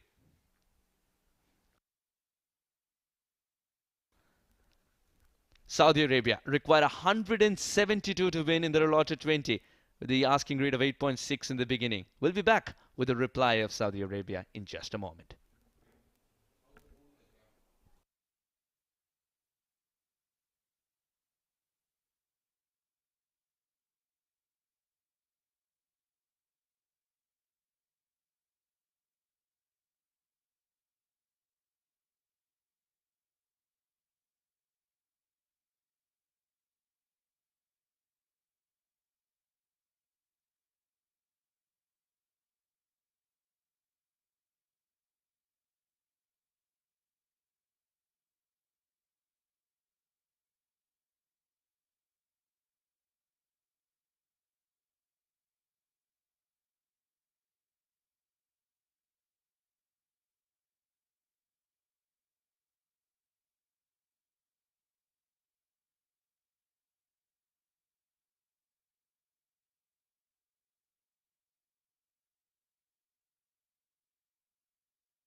All right, welcome back, all our viewers. It is match number 9 where Saudi Arabia has won the toss and invited Team Canada to bat first. And batting together, they did not had a first 10 overs in their control. They lost 3 wickets. Those 3 top order batters, Aaron, Smanta, and Pargat, couldn't deliver much there. But one man, Matthew Spurs, have stayed there, played a runner ball 44, but that was very crucial for the team. But then coming in accelerating, Harsh Thakur with just 19 deliveries and delivering 37 crucial run. Ravindra Pal also played a very good cameo role of 17 of 9. But over here, the problem is not at the top 4. The problem is only where Mohammad Saqib has gone for plenty of runs. But I don't know why, but the captain kept on using him. And he's went for 64 runs. Couldn't pick up any wicket as well. So that is the target now. 172 runs in 20 overs, 8.6 from the word go, and a lot relies on this man. It's Faisal Khan. He likes to go hard at the ball. Very good strike rate, 172 and a best of 83. Now, well, if he can bring that best one more time, we might see the upset in the tournament. And this is what I think this Saudi Arabia is all about there. One good upset, they need those 2 points at least there. Kaleem Sanaur Rahman with 9 wickets in 9 encounters is also a really good bowler, especially when with the new ball he swings the ball a little bit and a very good pace he carries with him. The umpire is shaking around there, so the play is about to begin, and it will be really interesting to see how Faisal Khan takes Sanaur Rahman. It will be an epic of a battle there. The early wicket will definitely benefit Canada. For Oman, it is very important. For Saudi Arabia, pardon me, it's very important to have a good start of this first 6 over. My name is Abid and I've been joined by Shoaib Ahmed. Shoaib, what do you predict of the game? Good evening, Abid. First ball up. Starts well. Kaleem right on the money, just on the top of off stump. Well, I think Saudi Arabia just gave away the advantage that they got in the first innings, in the first half of the first innings, in fact, where they got some early wickets and put some real pressure on Team Canada. The top 2 batters were back in the hut earlier on, Vijay Ratne and Aaron Johnson, and that was clearly an opening for Saudi Arabia to restrict Canada to a low total. Just couldn't do it, and in the process have managed now to concede 171 runs. 172, Abid, is not going to be an easy task for Saudi Arabia, especially considering the fact that their batters have not performed to their potential through the tournament. Well, indeed, very well said, Shoaib. They did not had that first 10 overs in their favour. They lost 3 wickets and they were in trouble. But that's it's straight to mid-off. And no run because that was hit powerfully. So yes, clearly that first 10 overs belongs to Saudi Arabia. They have done exceptionally well with the new ball in hand. They had Usman Najib and Ishtiaq. They really put the paddle on the runs and also done a wonderful job by picking up 3 wickets up front. It was just 10 overs in the end. Hit towards the long on, just full shot. Yeah, really they are going hard at the bowlers. They don't have an option now, but they just have to make sure that the first 6 overs belong to them. They need to get to a good start without losing a lot of wickets. They will, if the intent is there, they might just falter and lose a couple of wickets, but that should not be the concern for Saudi Arabia. Their only primary objective should be to get to at least 50 to 60 runs in that first 6 overs. Well, all right, it's Kashif Siddiqui who's got promoted. He's coming at number 3, but today to make a right and left hand combination, he's come up alongside Faisal. Straight onto the pads there. And that's a good move, I think. Kashif is someone the team Saudi Arabia relies a lot, but then he haven't delivered as per his potential. The best he got of 28 runs so far, 18 average 18 and a half, but he's far better than those numbers, let me tell you that.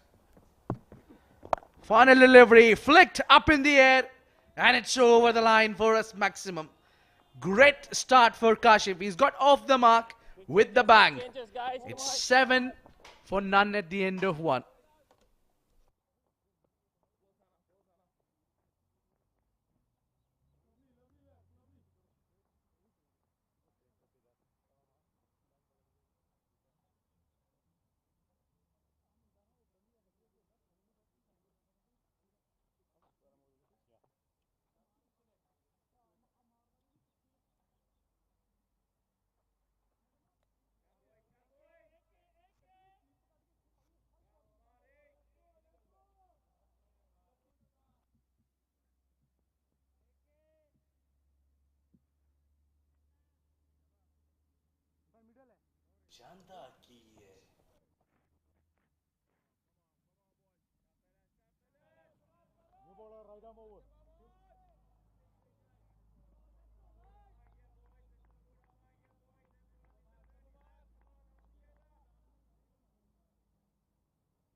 Well, Amar Khalid, the regular fast bowler, he's getting his first debut tour here. He's played the match number 5 today. He's playing with the 5 wickets. His name, but he's an exceptional bowler.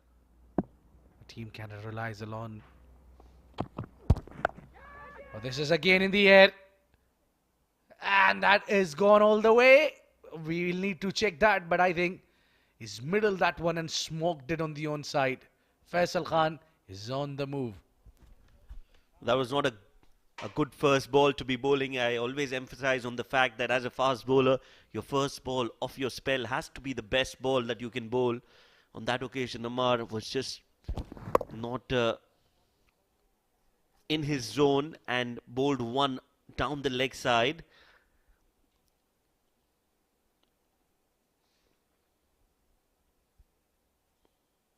Well, I think it's hit the ropes, directly on the ropes, and if that's the case, it will be called a 6. Any part of the ball hitting the ground will be 4, but other than that, yes, the right call, 6 runs, and back-to-back 6s for Saudi Arabia. It's now last 2 deliveries going for 12. Earlier Kashif and now Faisal. One more time, and a fine leg is in business, and he takes the catch. And the plan has worked. The plan was very simple from Amar Khalid. He kept that fielder for this shot. This time he bowled it slightly back of the length, and it was Faisal who committed to play that shot, and he has ended up losing his wicket. Yes, that first breakthrough was important for Canada, just to dent that confidence and the batting lineup of Saudi. Faisal Khan is now walking back after hitting that 6, and Amar Khalid strikes in his very first over. 7 of 6 for Faisal. It's 13 for 1 Saudi Arabia.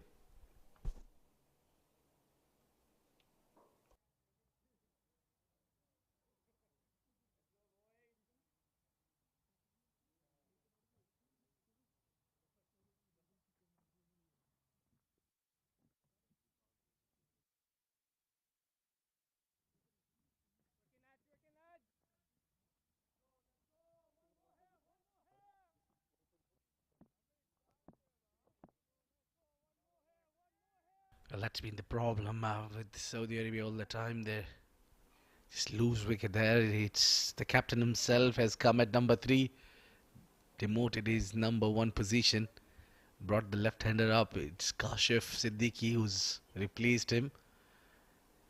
His strike rate is below 100. A bit of concern in 20 overs format. That should be around 130 at least. But a very good breakthrough here. Amar Khalid kept believing. So the slip is on. It's a pretty much same field for Abdul Wahid. Oh, the call is for run, and he's immediately off the mark with a single. It's tight run, good tight running between the wickets from Saudi Arabia. What they need to do is not play a lot of dot balls. They just have to make sure that they get those singles and doubles and then the odd boundary in the over. That way they'll put some pressure on Canada as well. No bowler likes any batter taking singles or any run for that matter on their deliveries. So just get those singles coming in. That's what we learned yesterday as well in our practice game. Yeah, we did learn a lot. One thing is for sure that what I have learned is not an easy to bat on any of these tracks. That's the field set for Amar Khalid. A lot of protection on the offside. Now it's all the way. The square of the wicket is about the man. It's a kind of a bit strange field set that you don't get with the new ball. Oh, beautifully bowled back of the line delivery with pace, extra bounce. Srimanth is really happy to collect that ball over his chest height. It always feels good if you're a wicket keeper and you're collecting at your chest size.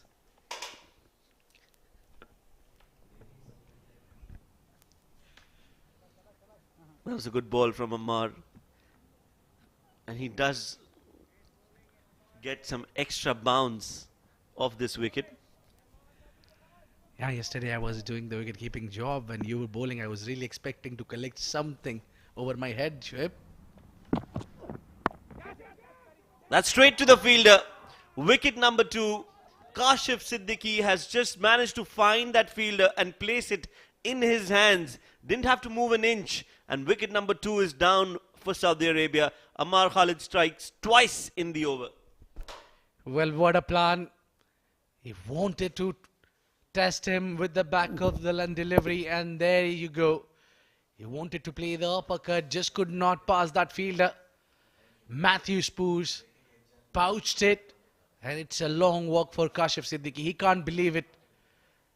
He thought he'll deliver on the day, but that just didn't happen. The things didn't go on his way, and he's lost. It's 14 for 2.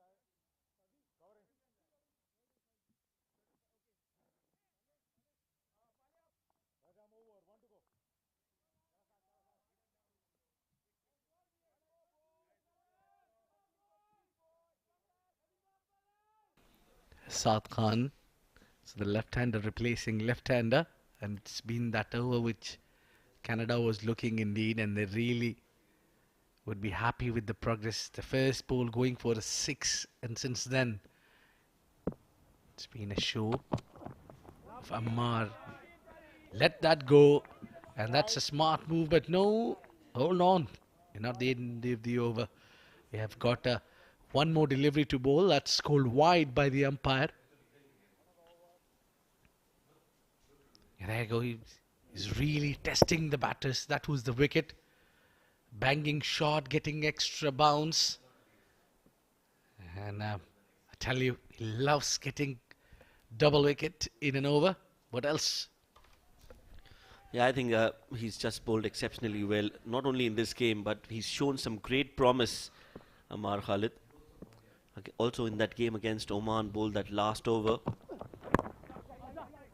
Flicked off the pads towards fine leg for a single. A successful over for Canada, and Saudi Arabia are in a spot of bother. 2 overs gone, 16 for 2.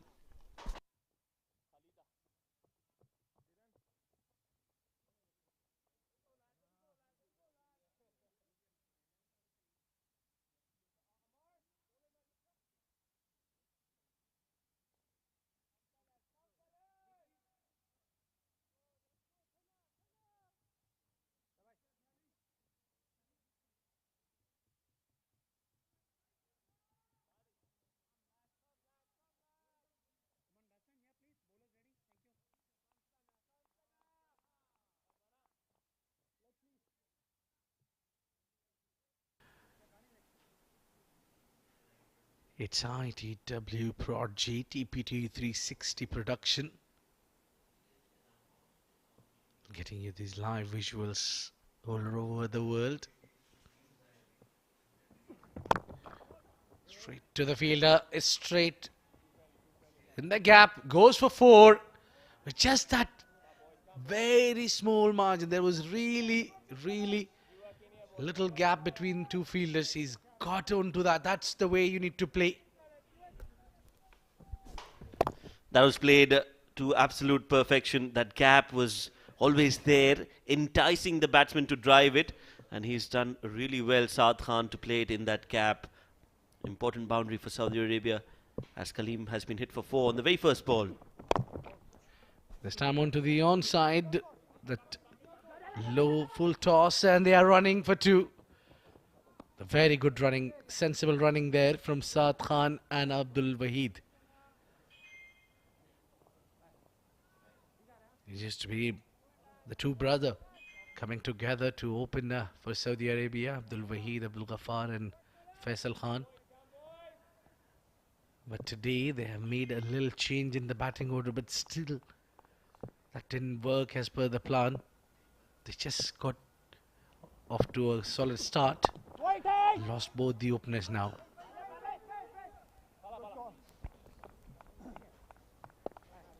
Well, very important for any team to have a solid start, especially from the openers. They rely to get them that flying start. That's been the problem with Saudi Arabia, I reckon. It's the batting, like we mentioned earlier, has just been a concern for Saudi Arabia.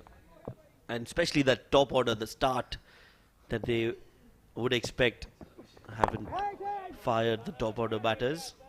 This time very watchful, Saad Khan plays it back to the bowler. Yeah, I really have seen a lot of batters of Saudi Arabia that they play across the line a bit more. They like to play on the onside more often than not. But Saad Khan has been the exception. He's more of a offside player and then straight down the wicket.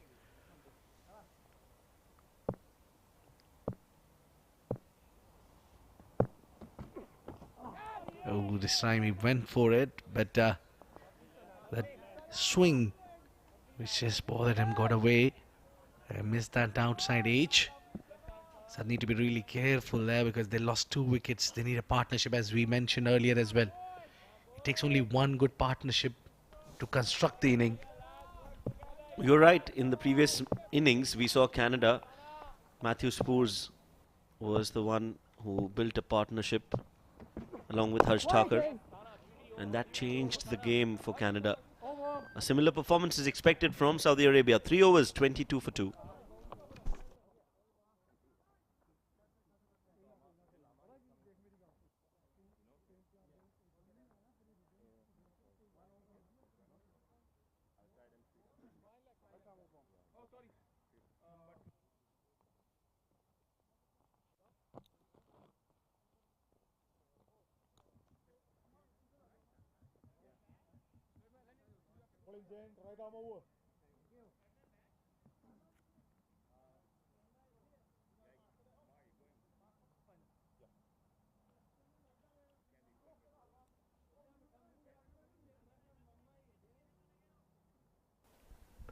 Yeah, now it's Dylan. Hilliger. He's got plenty of experience. He's got 31 wickets to his name, and he likes to hit the ball shot. The length bowler, that's been his strong area. I think he will trouble the batter of Saudi Arabia. The onside immediately. Only a single there available.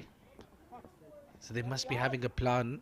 They took out Amar Khalid, who's delivered 2 wickets. And they have taken him out of the attack. Do you think that's a right call to do?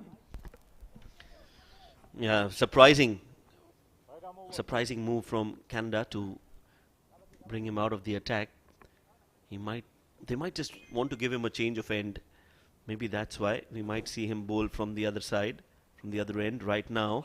Heliger is bowling from the Oman tail end, while they would want to bring Amar Khalid from the Oman LNG end. We'll have to find out in the next over.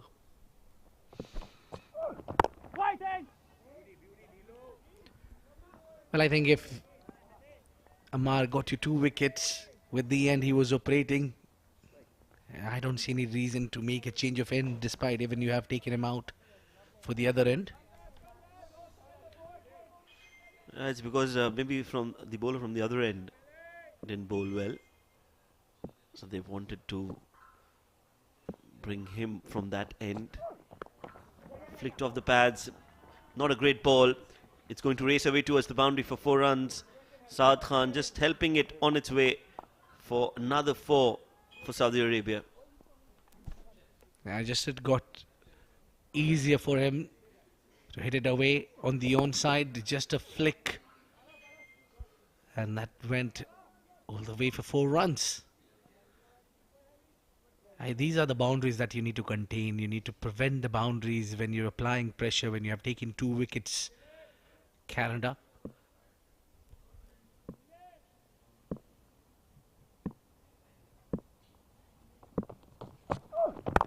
And this is better line, but this is even better when he played towards the extra cover. Saad Khan beautifully, excellent execution there. He's just waited on it, didn't he, Saad? So great. Beautiful hands, quick hands. Played it towards the point. No chance for the fielder. And it's back-to-back boundaries for Saad Khan. Looks very pleasing to the eye, especially when a left-hander plays that shot, Abid. Well, yes. It's always great to see the left-handers execute that shot. Yeah, let's that go. That was a very good delivery. This time, Halligan a lot closer to the body. Yeah, some of the greats have played that shot over the covers. And they made it look even better. Especially Brian Lara. There you go. It was close. As you mentioned, that was a good ball from Halligan. Very close to that off stump. Saad Khan wise enough to let it go. Flicks it again towards backward square leg. These could be easy 2 runs. They might just go for the 3rd as well. No, they don't. So the 4th over comes to an end, and Saudi Arabia are 33 for 2 after 4.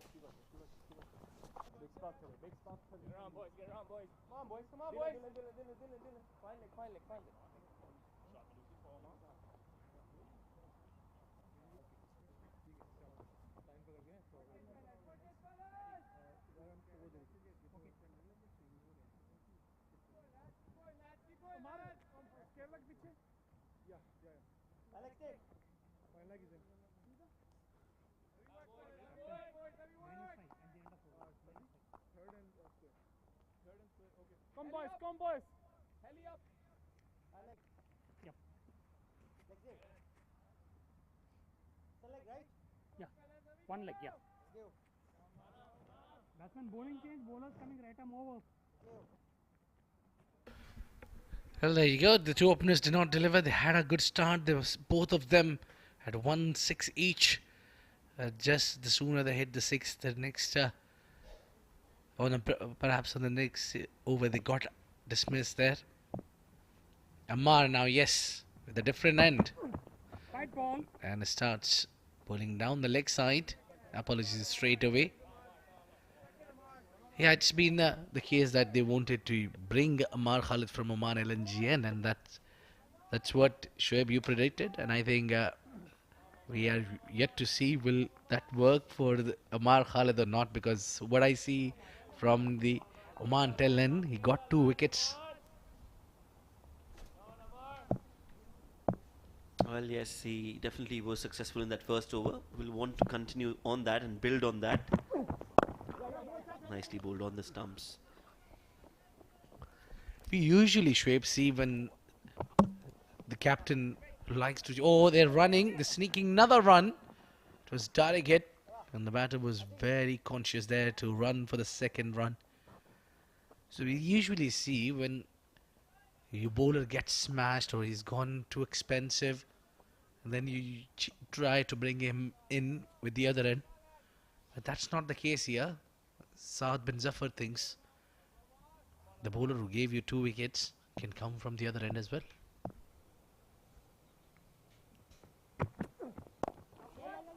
Another single. The reason why I feel he's coming from the other end is because they want 3 bowlers to bowl the 6 overs of the power play. So in order to do that, he got that 1 over. He's bowling the 5th now, and the 6th will be bowled by Dylan Helliger as well. So you'll have 3 bowlers who bowled 2 overs each in the first 6 overs. Well, so far what you have called, that turned out to be right, so I'll take that one also. Would not like to challenge you on that. Yes, the next over will tell us the better story, but I think, yeah, you could be right.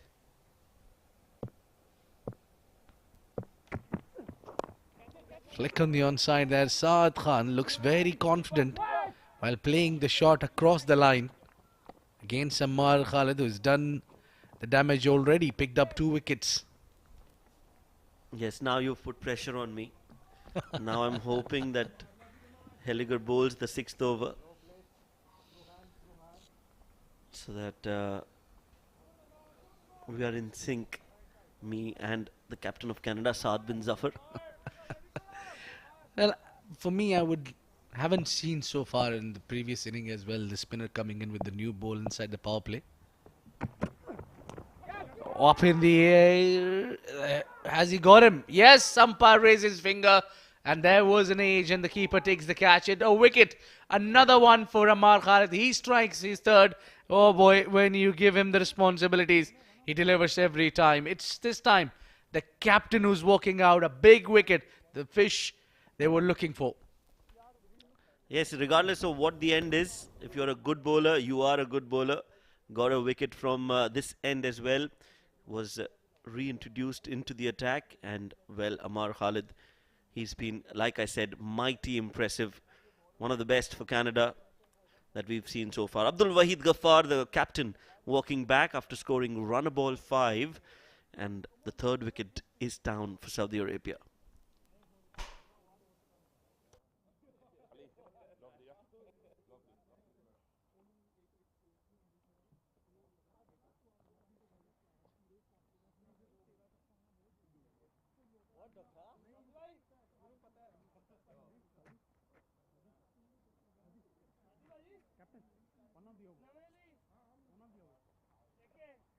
Batsman, 1 of the over. Yeah, cutting it. Bowler, 1 of the over. Well, with 3 wickets down now, Saudi Arabia looks in a deep trouble. It's Mohammad Hisham Sheikh, usually the man they rely a lot on, and also he likes to apply himself and play a longer inning. This situation will ideally suit him with 3 wickets down, and the team is under pressure. You need a partnership. The Saad Khan at the other end is playing. Back to the bowler. Oh, yeah, apologies immediately. Yeah, good.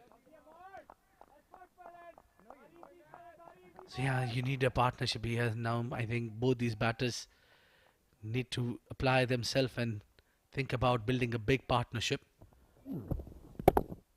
Good full and delivery. Good testing the batter on the front foot. It is important that you make the batter play, especially the new batter who's come out to bat. Again on the stumps. Oh, that is taken. Is that a wicket? Is that a catch? Anand Kumar, the umpire, says, I don't think there is any bat involved. But looking at the reaction from these players from Canada, I think they felt there is some bat involved. The Saudi Arabian batter, Mohammad Hisham Sheikh, is not interested as well. A dot ball to end the 5th over. An entertaining over again from Ammar Khalid. Got a wicket. And Saudi Arabia after 5 are 38 for 3. It's going to be a change in the voices in the com box to take you through for the next 5. It'll be Suhas Vedam and Mikhail Vaswani.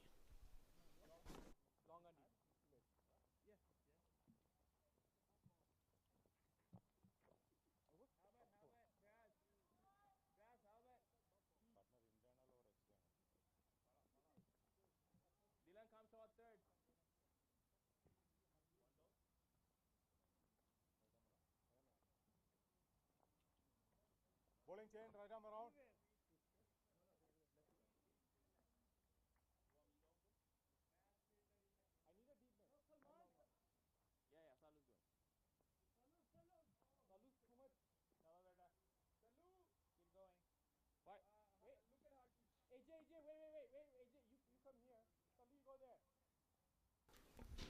Harsh Thakur impressive with the bat. He'll want to contribute with the ball as well. An economy of under 6 in T20s is always a brilliant performance. A 4-wicket haul as well to him. 9 wickets in 16 games. What an asset he's turning out to be for his side. I'm Mikhail Vaswani, giving me company alongside Suhas Vedam. Suhas, good evening. Good evening, Mikhail. Good evening, everyone watching. Harsh Thakur, what a time to get the ball in hand. Saudi Arabia reeling at 38 for 3. Oh, yes. And it's going to be, will it spin or will it not spin, that riddle? For the moment, he's big and well. We'll take a look at the delivery that just created some interest for the fielders. Looks like there was no bat involved, but they all took off very naturally, suggesting they found an edge. Goes high, goes handsome. Has he got enough bat on it? Yes, he has. That's 6 from the bat of Saad Khan. He moves to 24. He's looking good. What a shot. Clearing his front leg with absolute irreverence to what the scoreboard has to say. He just went through with it. That was his shot. And he's chosen a very safe area too. Straight down the ground. What a good shot that is. For starters, that ball is not really turning on the surface. Also because it's still shining there. Pretty new in the 6th over. The power play is still on.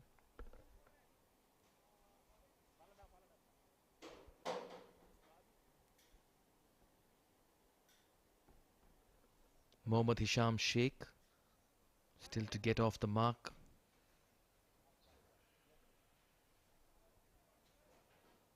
Saudi Arabia in pursuit of 172 are on 45 for 3. They've lost 3 quick wickets, but Saad Khan has continued to play his aggressive brand of cricket.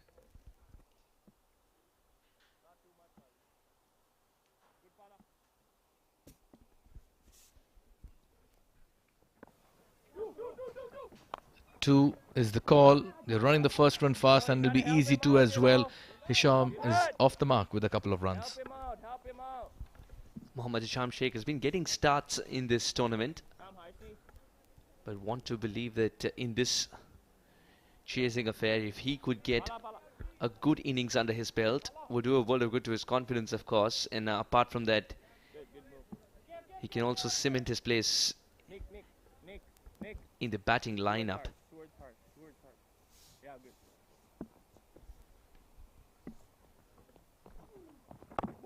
Quicker, straighter.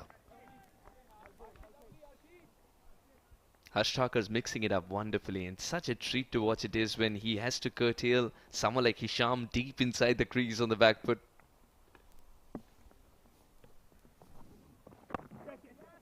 Another quick single towards square leg. 10 runs coming off his first over. It's been a productive one for Saudi Arabia. After the end of the fielding restrictions, it's 48 for 3. We'll certainly look at how the 6 overs also panned out for them, Suhas. It's been a mixed bag. Started off well there, beautifully hit for a 6. Faisal Khan too decided to use the long handle, but one too many. He was found out by Amar Khalid and just got him caught at deep square leg. Then Spoors taking one at point as well. That was an exquisite drive through covers. They played some delightful hits along the carpet, and this time gloving one to Srimanta, who did well to pouch that. And just some time back in that last over, Saad Khan with a big 6 over the bowler's head. It's been a mixed bag, but more of it that has kept them on the back foot with 3 wickets falling.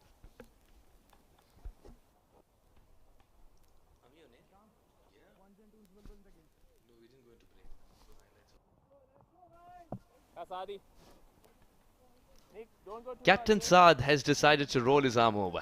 No, no. Restrictions are lifted at the first power play. Yeah, good.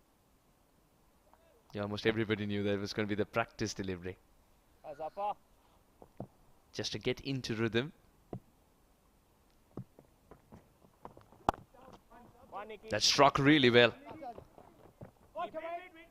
But one of the banes of striking it so cleanly with a fielder in the deep is the fact that you can only get one. And that's why time and again we keep talking about the placement as well. It's all about finding the gaps. As Suhas rightly points it out, accessing the gaps during comms. Economy of 6.38 for Saad Zafar. A very fine all-rounder for the side. Was so handy with the bat early in the day. 30 wickets for him. Captain Saad.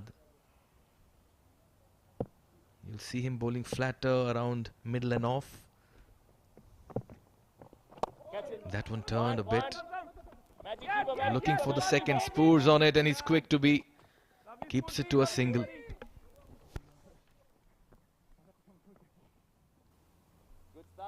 Good 50 comes up for Saudi Arabia.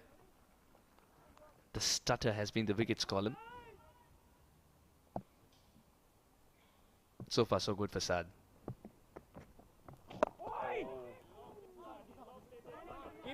Will he come back for two this time round? No, we'll settle with a single. Two would have been audacious indeed. But just for a moment I thought the second was on. Saad is keeping it tight and this would be an interesting battle to watch out. Ball turning into the left-hander and Saad Khan. He's played it straight back to the captain of the opposition.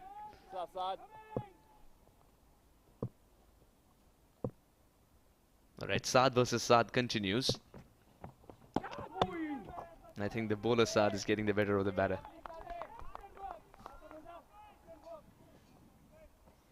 Yes, he's just bowling with a lot of imagination right now. They just went with the angle. Initially, he cramped him up with a few deliveries that were very close to him. That turned as well, creating a doubt. And this time around, just gave that ball a little bit of a rip. This will be an interesting delivery. Oh, he looks to go big. Pulls it towards the mid-wicket region. They're running the first run fast.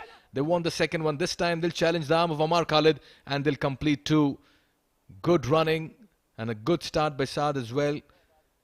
Gives only 5 in his first over, 7 gone. It's 53 for 3.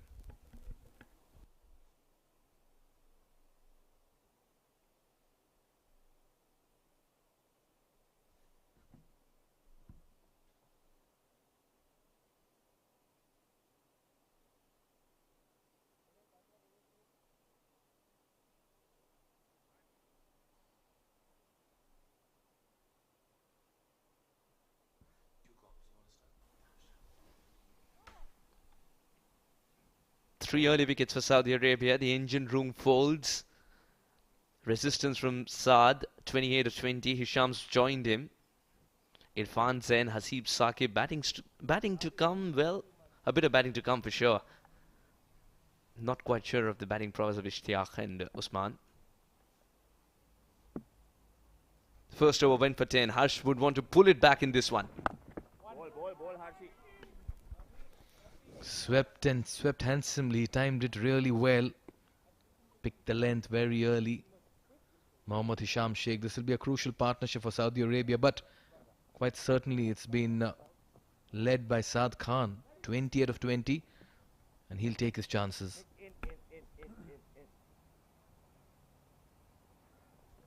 Still a very big glossy shine on that ball. Get it. Nice, Harshi. It's a very good delivery, in fact. Just curtailing him up by not giving him room. Is Harsh going to flight this one up? No, it's dropped it slightly short and that's going to go in the gap again. How impressive has Harsh been as a bowler, complete bowler? Yes, he's been performing with a bat in hand because every time the captain's used him, he's used him in different situations. Asked to bowl the fine low of the power play with still a lot of shine on the ball. He's done a relatively decent job this evening. Okay, and short and wide straight to the fielder at covers. On this wicket, it's very hard to find any kind of purchase if you're a spinner, Suhas. So even if you contain a batter and end up with good economy, I feel that in itself is a big win. Oh yes. Pala, beauty, What a Pala, delivery. beauty. Just hurrying the batter once again. It's not the first time Hishan's been hurried in this innings. 6 of 10. He needs to get a move on as well. The required rate climbing. Maybe you're sometimes tempted to have a slip when the ball is going straight or drifting slightly. Ah, this could be close. But was it was the impact outside line? Nevertheless, this could be a close call as far as a run out is concerned. They are going upstairs. Saad Khan could be struggling over here. Was the batter ball watching? But the body language of the Canada fielder suggests that they have their man. It's the last thing that Saudi Arabia need at this stage of run out, just when a partnership was prospering. Now the impact, of course, looked like it was slightly outside. But while everyone was engulfed in the appeal, non-striker thought, let's get a run. That would be tight. But he's dragged the bat, which is a big learning curve indeed. For the youngsters watching, drag the bat and also use every inch of your body by stretching out. Could be touch and go, could be touch and go. Well, again, a matter of frames. And I'll tell you what, Saad Khan may have just made it by a few millimeters into that line. This is as close as it can get. Very hard to ascertain. We'll leave it to the TV umpire. But as Suhas, you rightly pointed out, if you're a youngster, ground your bat and never plonk it. And a direct hit will always create an opportunity for the fielding side. And sometimes you need to also ascertain the shadow if you can't see the bat. The shadow comes in very handy. Yeah, the bat is a blur, the batter is a blur. You've got to take as many cues as you can to get the decision right, and that's exactly why the TV umpire is taking a bit of time with so much technology at his disposal, because he wants to be absolutely sure.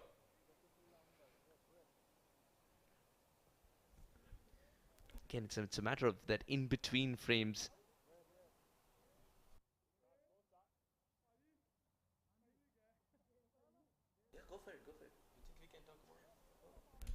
And that's why sometimes when you have the LED bails and the stumps, they just light up on impact, creating a bit more clarity into where the situation stands as far as the run out is concerned. Absolutely, it's a very good point that you mentioned that, because you want to see, again, adds to the number of cues that you have to get that decision right. And it also adds to the fact that, oh, this could be conclusive. It also adds to the fact that teams around the world wear different kinds of gloves of different colors. It's the red that's flashing, and the men in red would enjoy this moment. Such proactiveness. While half the team was engulfed in an appeal to get the other batter out, the non-striker was in trouble, and little did he know. And even as he walks back in disbelief, Saad Khan, who's looked so good for his 29, well, it's conclusive evidence that has ruled him out. He's fall short, and this is as close as it can get for the young man. He was looking good, but Canada will be celebrating, and as you rightly pointed out, Suhas, they have to arrest that slide that they have in the batting order. Yet and again, when they were trying to build an innings and chase down the target, they lose a wicket. He walks back for 29 of 22. The fourth wicket down is 55 on the scoreboard.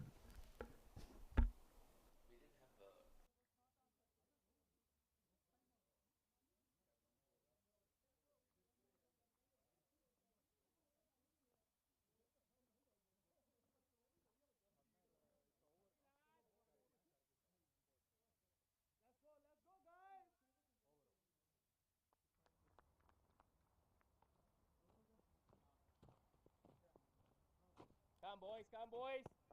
Don't relax here, boys. Come on. Let's work hard here, boys. Let's work hard here, boys.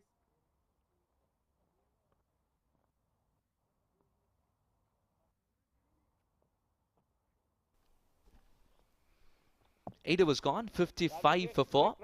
Hisham's got to bail the team out of a different situation, difficult situation yet again. An unnecessary run out.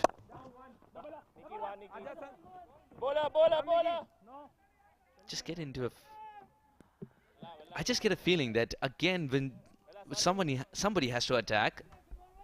Somebody has to attack with the required rate climbing. You realize that Saudi Arabia have lost a wicket. New man comes in. He's going to take a bit of time to get going as well. It's a vicious cycle.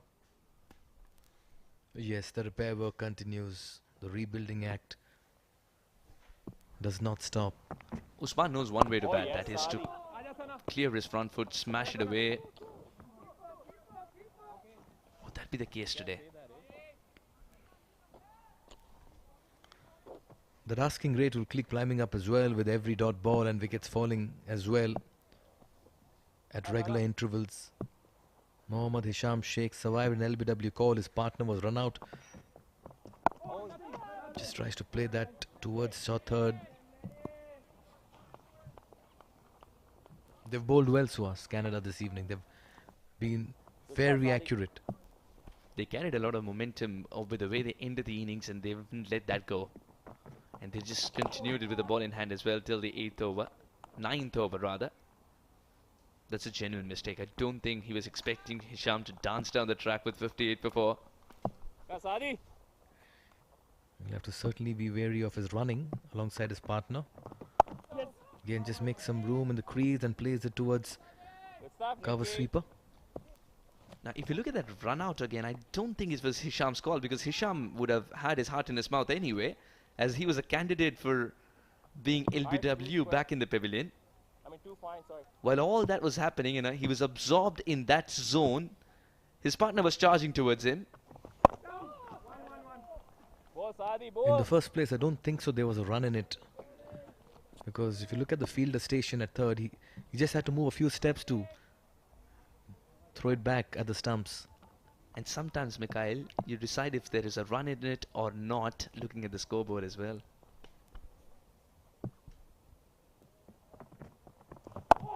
Again, too close to cut. This is another tidy over by Saad. He's keeping things tight. And the pressure is mounting on Saudi Arabia. 9 gone, it's 60 for 4.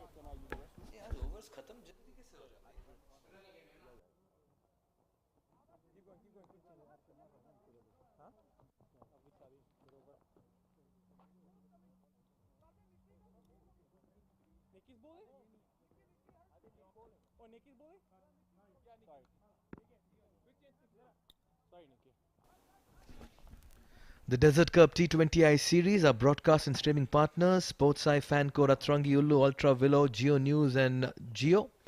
All coming to you via the ITW Prodigy and TPT 360 production. Geo Super, beg your pardon. They have quite a few networks. You can see it in your respective territories. All of this coming to you live from the Oman Cricket Academy. All eyes on Usman Najib. He likes to play only one brand of cricket. If it's there in the slot, he'll want to deposit that into the stands. But Saudi Arabia once again in this chase falling apart.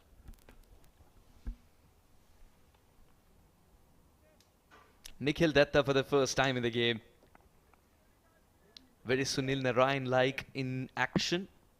Trying to get there in terms of efficacy too.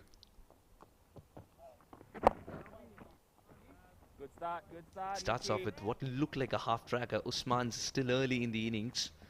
A set batter would have tried to put that away with a man lurking in the deep, very wide, to be called a deep mid-wicket. That's Ravindra Pal Singh, who says 20 yards on either side of wherever I'm standing, it belongs to me. Such a good fielder. Oh yes. Quick single. That's a very good run. But they need to be a little careful. They've just had a run out in the side, losing Saad Khan. Oh, sorry. Huh?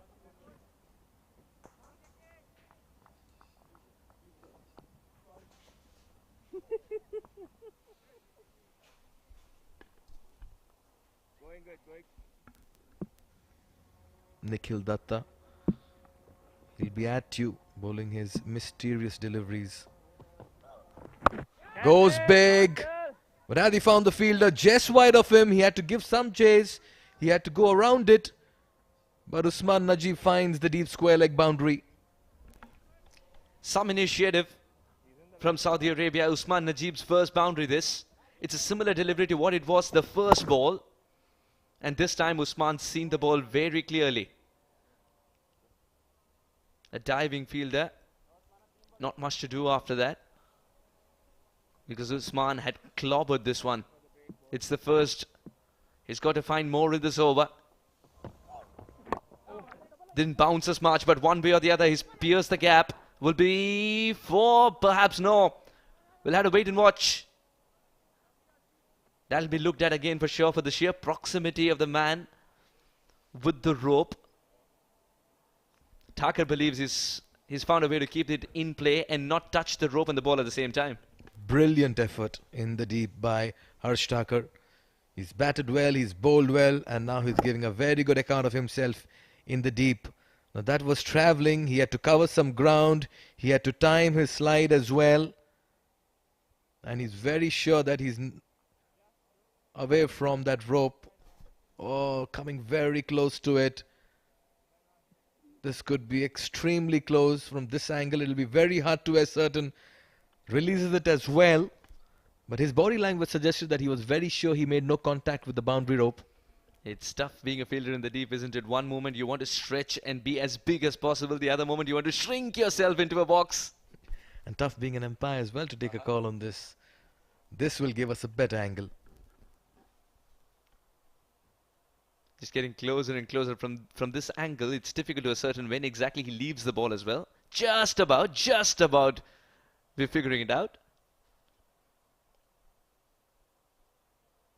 I think at the end of this game, one of the camera persons would probably thank Harsh Thakur for that dive to be in a manner which was very camera effective. Oh yes, he's getting the accolades as well from his teammates, and he acknowledges it with a thumbs up as well. He's done well to save two. These ropes sometime come in and go out as well in that arc.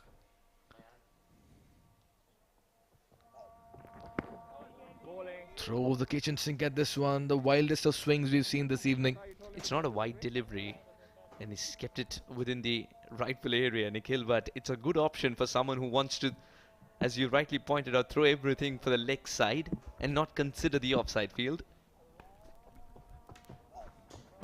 This time plays it on the off. We're talking about leg and onside. And Usman says, hang on, I can play it down the ground on the off as well. To end the 10th over, there'll be a water break as well for both the teams. It's 69 for 4. And there'll be a change in voices too. Shoaib Ahmed and Abid Ibrahim will be taking over.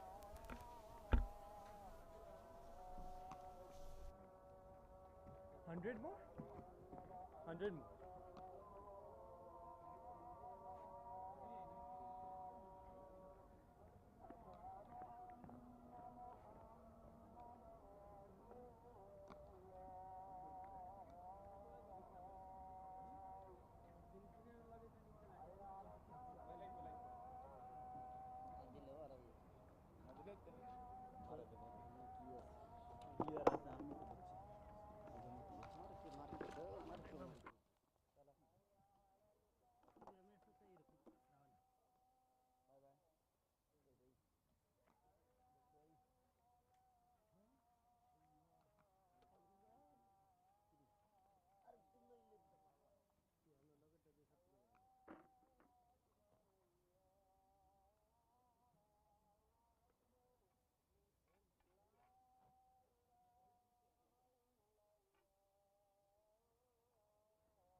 Right, so after a drinks break, at the halfway mark through the second innings, Saudi Arabia will look to accelerate because that's the only option if they want to win this game. My name is Shoaib and with me in the comm box is Abid Ibrahim. Abid, this half of the second innings definitely belongs to Canada as of now. Oh, that's a brilliant delivery. Yes, Shoaib, agreeing on that point. Yes, it was kind of a similar situation where Canada was, but they were 3 wickets down. But the score, they were better. That was an arm delivery there. Similar delivery this time as well. Usman Najib gets some bat onto it. And that will be played towards covers for a single. So singles won't hurt Canada as long as they don't concede boundaries. They'll be very happy to give away those singles and take the game deep. Now, but this time it's in the air and it's a little full shot from the boundary line. It will be cut down there. The ball is just was not timed too well to go all the way towards the fence. Now this is the occasion where unique required run rate is around 10.5, and I think which is achievable. But for that you really need to bat well. A boundary every over is a must here, and I'm sure a lot of eyeballs would be on Mohammad Hisham Sheikh. He can do that, and Usman Najib has been sent there up to the order to do some fireworks, play a cameo. Maybe one need to play a cameo role similarly what we saw from the team Canada. Its required run rate 10.91. Another big appeal, quicker and flatter from the captain of Canada, Saad bin Zafar. 11 overs come to an end. 72 for 4.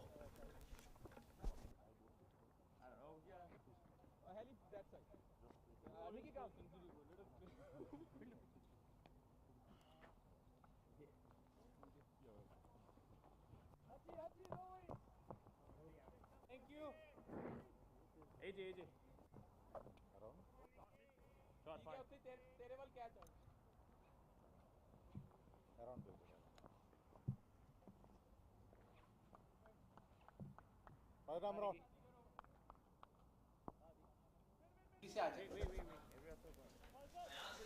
72 for 4 after 11. Nikhil was expensive in the first over, gave away 9 runs, but has that ability of taking wickets. Very smart thinking bowler, Nikhil, and has got that mystery element to it, to his bowling.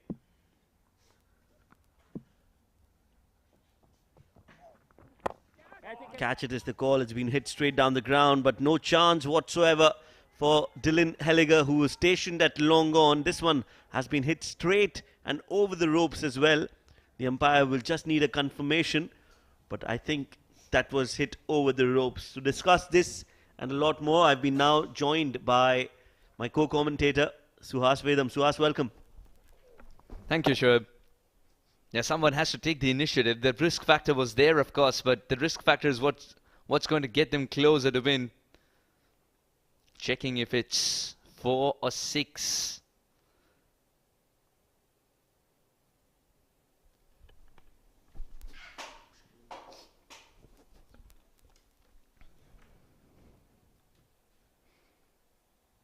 Last 15 minutes or so, the ball versus the rope has been a very interesting chapter in itself. Looks like, again, it's very difficult from this angle as well to tell if it's landed on the full or no, but looks like there's a bit of ball that gets obscured in the grass. I think it's a 6 because it has pitched behind the ropes. You can see at the time of impact, but well, doesn't matter what I think. The umpire thinks it's a 4, and it will be a 4.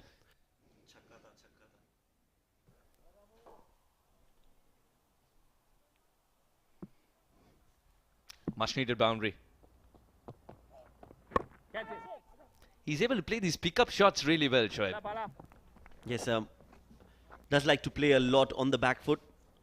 Waits for the ball and then plonks it towards the square leg. Gets a single. Come boys, come on. Likes to play on the onside, but this man, Mohammad Hisham, he's the man who now will have to accelerate. There's no room for acceleration. Has been a tight bowling performance from everyone in that Canadian bowling lineup. Come Nikki, come Nikki. Come boys.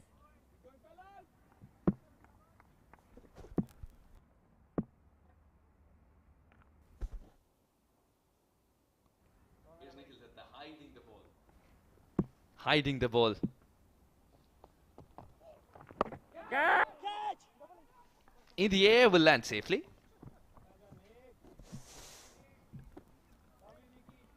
Good stuff, Nick. Hisham's got to move on as well. He's got to get a move on rather. 12 of 21.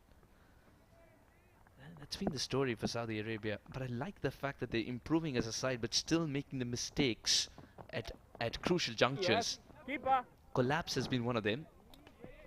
Yes, also wickets lost in clusters. Quick wickets. Saudi Arabia after 12 overs, 79 for 4. Okay. Number 11 has come back. Number 11. So how should I do? Sure. 1 second, I'll tell you. No, we need 2 out.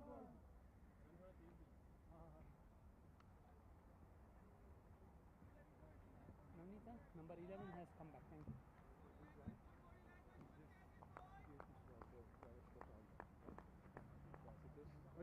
Yep. Asman idhar. Back. Hachi, go back. AJ, come.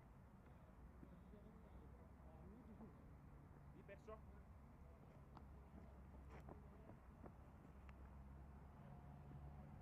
How many?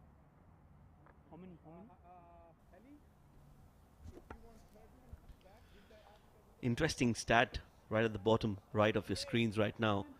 Canada at this stage was 71 for 3, so the runs are almost more or less the same. Also the wickets 3 and 4, but what was different for Canada was the partnership between their batters, especially Matthew Spoors and Harsh Thakur. Yeah, it served a good platform for the man who right now has the ball in hand to do wonders when he had the bat as well. And of course the captain chipped in, so did Ravinder Pal. They got served the right situation to go for the big shots. It's a good delivery and he's still wondering how did it miss. In these 14 deliveries, it's pretty clear Usman Najib doesn't believe in footwork. He prefers firework. 93 or 47, they require a lot of fireworks from here. Yes, they do. They need a lot of runs, a lot of quick runs. Big swing, gets the inside edge of the bat. But the ball will just trickle towards the point. He was aiming for somewhere around the cow corner. The ball could only reach the point fielder inside the 30-yard circle. So a single, and again, those singles are not going to hurt Canada one bit. Yes, 11.6 the required rate before this over started. It's grown even more now. When the required rate is touching 12, you're discussing 2 boundary balls every over. Maybe 3. This might be 1. No, it didn't make good connection. Keeper. 2 more runs. Oh, back it up. Back it up. Ahmad Hisham Sheikh has got to kick into the next gear. What does he do here? Yes, definitely has an issue with the gearbox. Not able to get into top gear.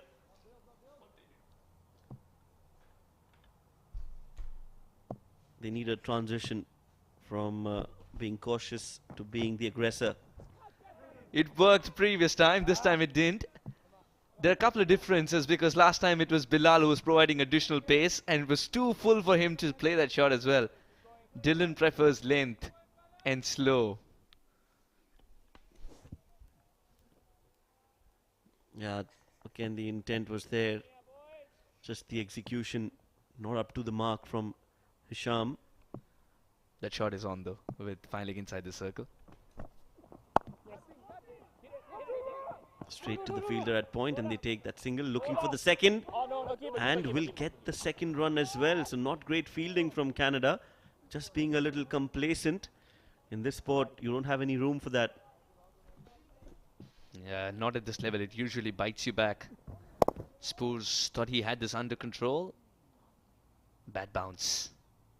And as soon as he realized there's someone else doing the cleanup work there to get the throw in, he was more concerned at looking at the ground, staring at it. What is he trying to tell it though?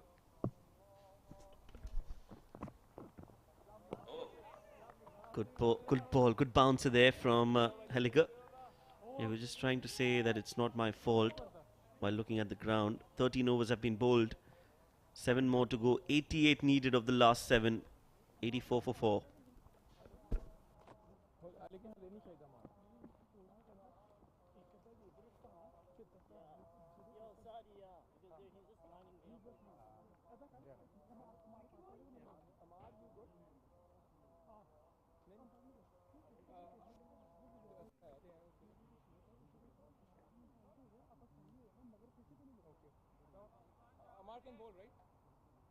No, no. 11.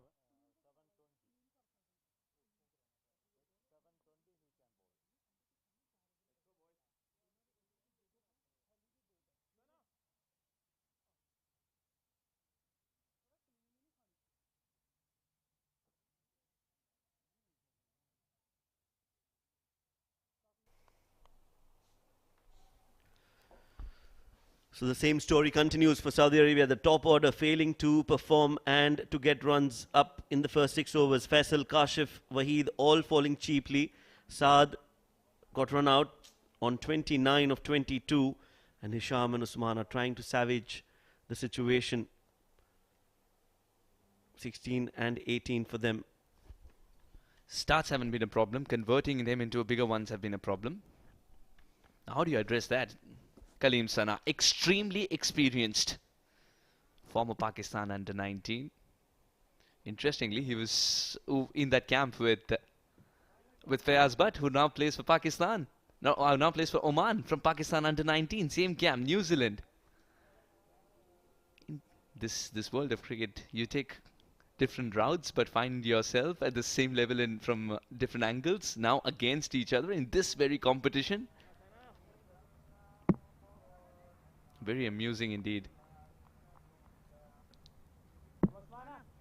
Yes, who would have thought in 2009 they would be playing for 2 different nations altogether.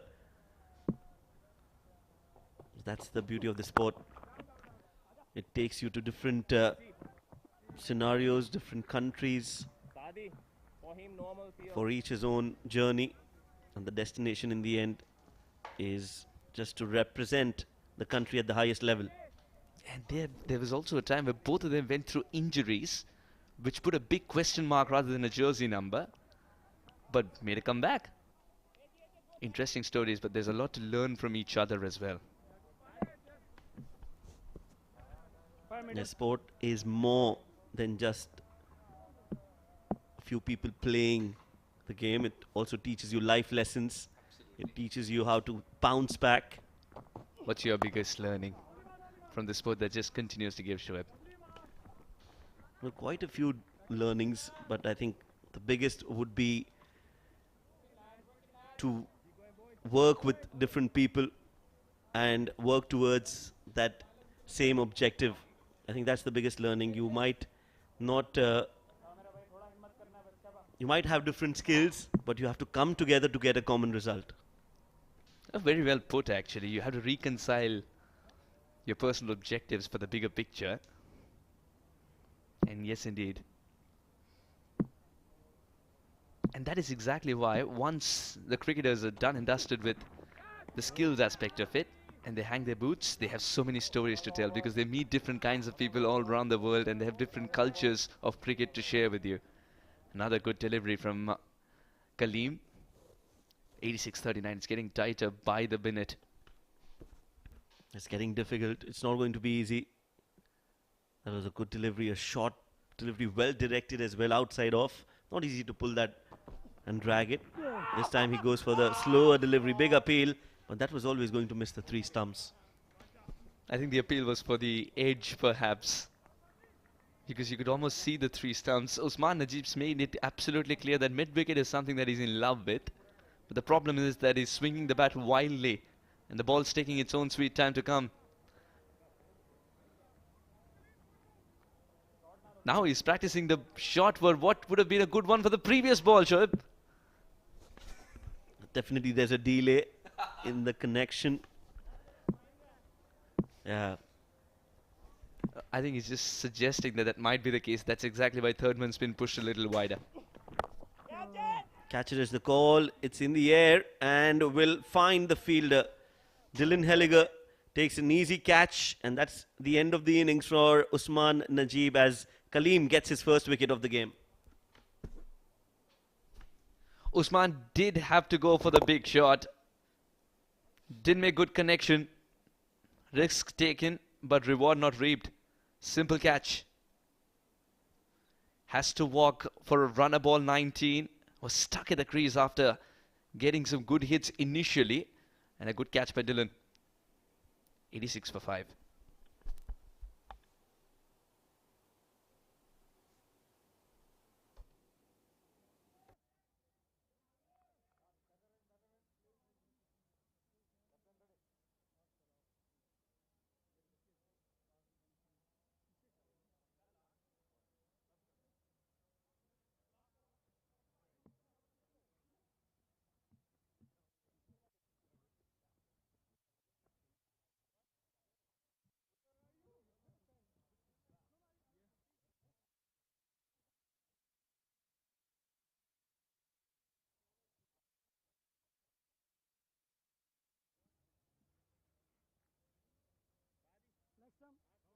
Thank you.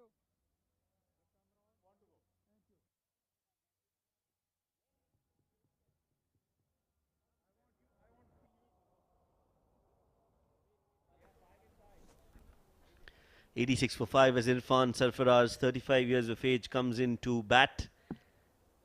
3 matches for him, 20 runs.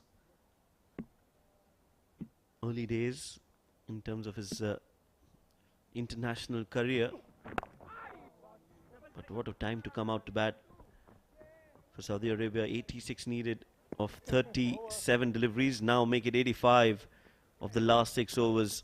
A good over from Kaleem comes to an end.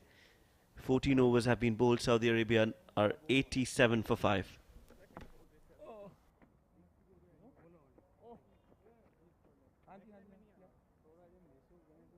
Lovely bowling. Someone has to go deep square then.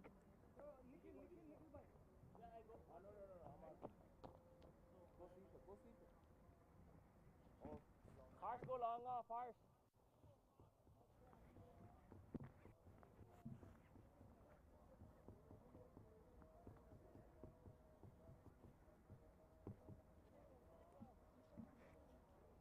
Pala. Pala. Next one, please.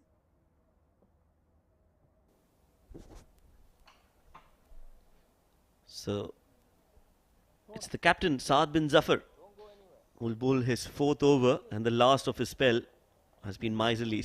Just 13 runs, hasn't taken a wicket, but has bowled really tight lines and lengths and hasn't given a lot of runs in his 4 overs. The way he's bowling, he deserves a wicket. Will he get that wicket in this over is the question I will be asking my colleague here in the comm box. Suhas, what do you think? Rhetorical. I'll tell you what, Irfan Sarfaraz and Mohammad Sheikh Hisham, they've got to show more intent. And that's when more opportunities would be created for Saad as well. If that's the way they're going to meet the ball. Just thrown his bat at this one though. Again, that single. Oh no, they're coming back for 2 with a wild throw. Hisham wasn't in on it. Hisham wasn't in on it. He only ran because Irfan Sarfaraz was charging towards him. In the end, it was a good run. The throw was not up to the mark, allowing them to go for that second and completing that run with a lot of ease. Last boundary was hit 18 balls ago. That's 3 overs without a boundary in a run chase in a T20 game. More often than not, you would guess the result of the game looking at that performance. Yeah, Saudi Arabia trying to find out the language that the required rate is speaking. Once again, cut hard but straight to the fielder. Singles are not going to win at this stage. They've got to find that big over, but who's it going to be? Mohammad Hisham Sheikh. He's got the batting prowess to do so. He's got the balls under his belt to do so. 17 of 27. He's got to go for the big shot straight down the ground.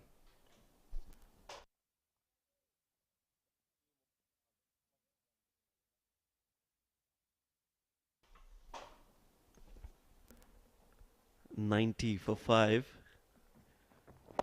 Using his feet, played it towards the long on.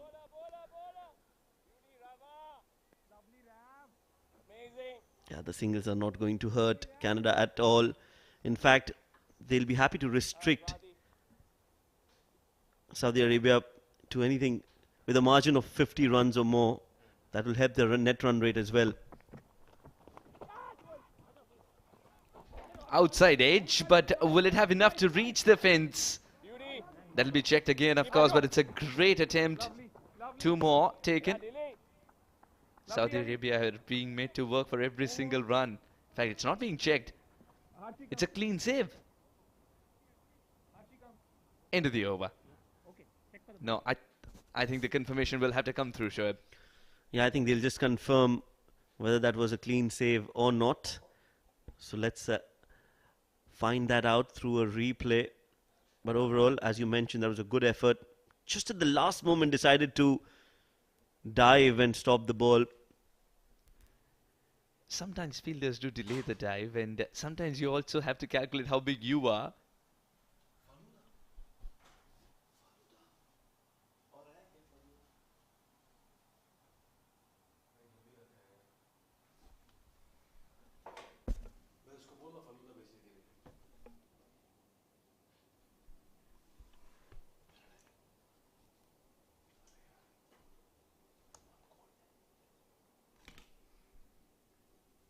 Or did he get rid of the ball at the right time? Now what happens with this angle is, Shoaib, that he's put his big boot down so you can't see the ball. Now this is when he's making contact. That's an in-between frame before he obscures that as well. And he's kicked the rope with his left foot. Touch and go. A tough call. From that angle, he's got his hands onto the ball. At this time, his hand is still in contact with the ball. Even now in this frame, now is when he flicks it back. And from here, we don't know if the ball has left his hand or not. Going by the frame that you suggest that he's flung it back in, his boot was touching the rope. He's got to be careful of that as well. Coordinating the release of the ball with the right hand with your front foot, back foot. On that case, the left foot crashing into the rope as well. It's not easy. Momentum will carry you forward, but you want the ball to go the other way.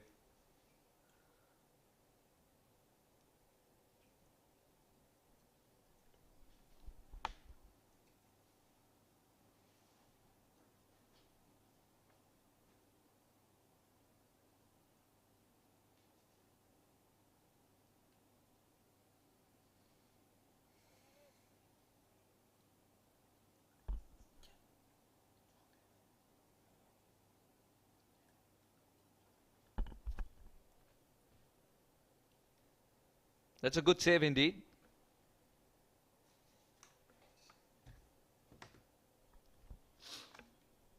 .93 for 5 at the end of 15.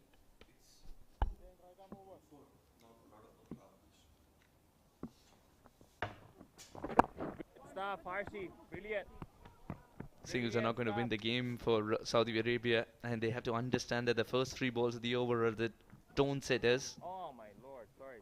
Next one, please. Sorry. Thank you. Irfan Sarfaraz has taken the leg Harshad. stump guard Come boys. to freely swing his arms in case the ball's turning Come boys. into him. Joined by Mikhail. Warm welcome or slapped it straight back. Again, not good enough contact. The timing was off.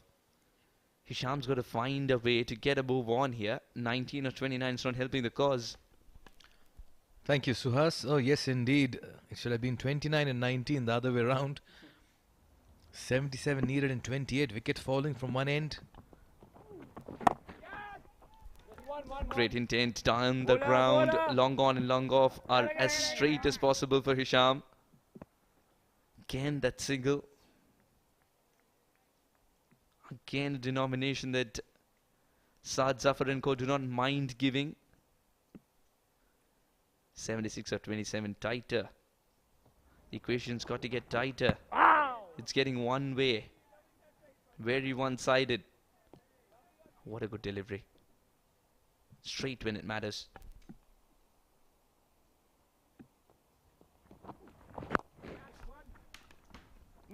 Oh, he's connected that really well. Went down on his knee. Irfan Sarfaraz playing with the turn for the off-spinner coming into him. And he has got 4 runs. 100 comes up as well for that boundary. Much needed boundary to break the shackles. It's been a while since we've seen a boundary. And while all eyes were on Mohammad Hisham, Irfan Sarfaraz has brilliantly put this one past the fielder. 72 of 25.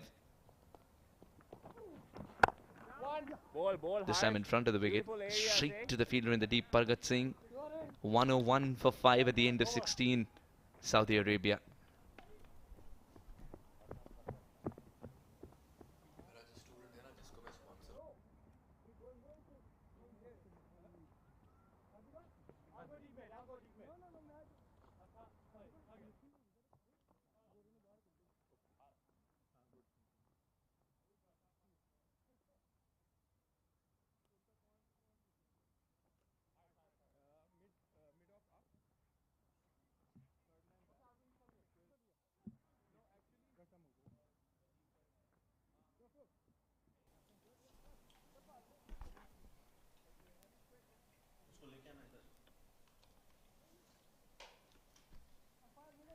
Six bowlers used. Amar Khalid pick up the bowlers with 3 important wickets. And still 12 more balls to go from Amar Khalid.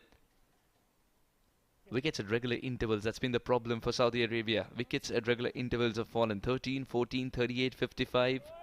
You're talking about a partnership just about getting started. But then a full stop as well. It's not far away. Yes, they need to arrest that situation. Dylan has been introduced. Again, just bowling outside off. Shah the stump directed. Just got that extra bounce while aiming those stumps there. Spurs. Spurs and bounce. They haven't been best friends today. He'd given up. In fact, Hisham had given up. He just about made it to the frame.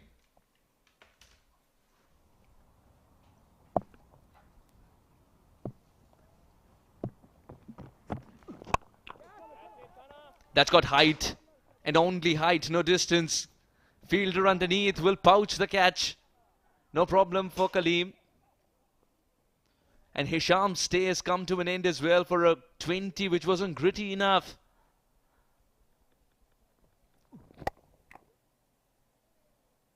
It's a simple catch. Kaleem, who ensured that he didn't have to move much, calibrated himself underneath that white cricket ball in the black sky. And that's the end of Mohammad Hisham Sheikh. Departs for 20. 102 for 6.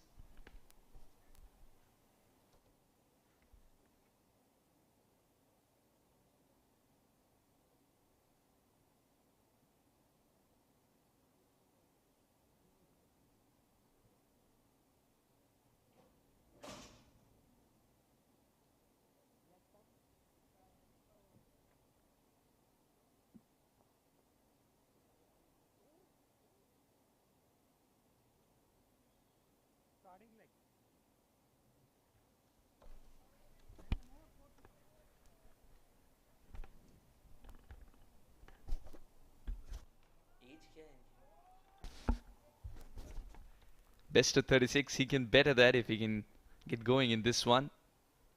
101.29, that strike rate. It's going to improve for Hasim Khafoor because the situation demands him to. Quick single.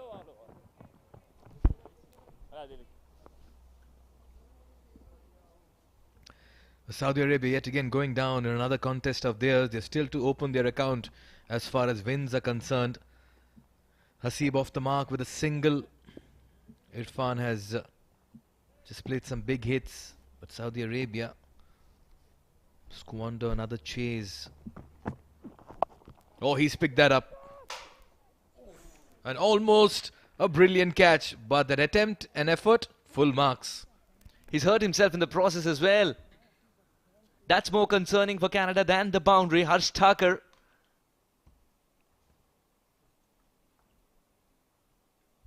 Irfan Sarfaraz got into a good position and got there early as well. Deep inside the crease. He's picked his spot. And a lovely execution indeed. Tried his best there. Harsh Thakur. He reached it, in fact. On first viewing, it didn't look like he even reached, but it was just an attempt, but he reached it too. Now, had that stuck, would have been perhaps the catch of the tournament.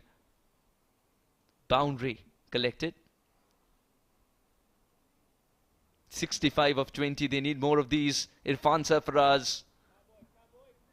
Can he provide them with cheeky shots of this kind? It's the second time he's looked leg side and sometimes in front of square, sometimes behind square, but he's getting those runs, he's getting those crucial boundaries. 65 of 20. We've seen magic happen here before. Puts it down. Would you believe it? Out of all people, it's Pargat Singh. Dylan believes Pargat would have taken it 10 out of 10 times in practice. Irfan Sarfaraz gets alive, and that's what Saudi Arabia wanted as well. A bit of luck to go their way. They've been so good in the field this evening, and how on earth can you drop such a simple catch?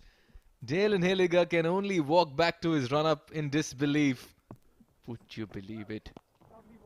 Just moments ago, Harsh Thakur giving his 100% to try and convert what was not even a catch into one. And there it was, the next moment, Pargat Singh gets a gift that he's put down. 17 gone, 109 for 6.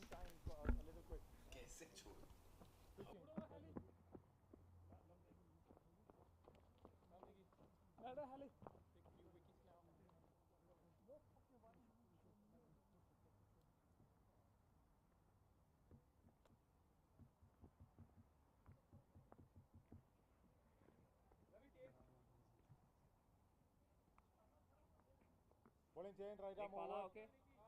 Copy that. Covering. Nikhil Datta. Irfan Sarfaraz will have to target this over. 63 required in 18 balls.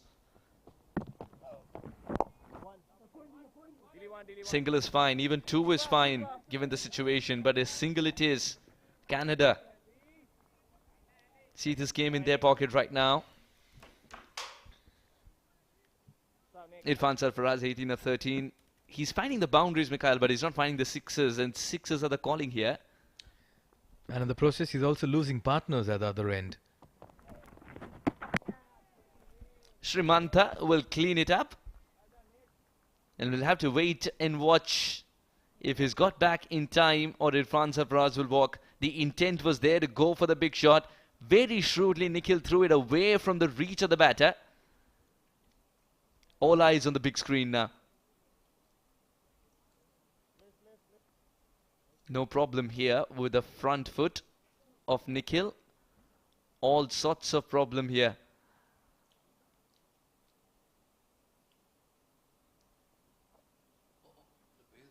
This angle will tell us more.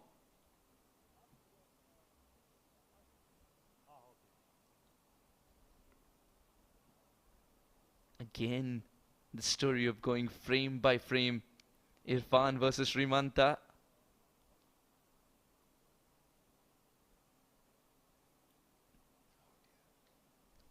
Again, could be touch and go. What looked like a simple decision isn't. It isn't simple. We'll have to look for the other angles as well, Mikhail. Oh, yes, indeed. Each time we've had a referral, it's been touch and go, and by the end of it, it's been touch and gone. Because the bat in the middle has had to walk back. Here again, very close. Gave everything at it. Srimanta may have taken a little bit of extra time. Look how far he's standing.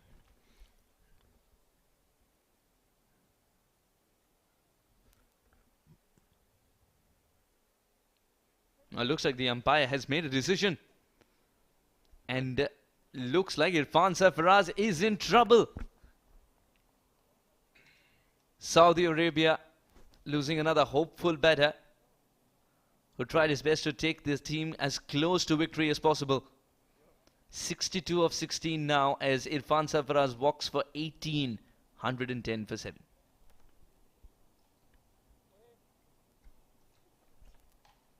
(18 of 14) with a strike rate of 128, with a demanded strike rate of lot more. Irfan walks back.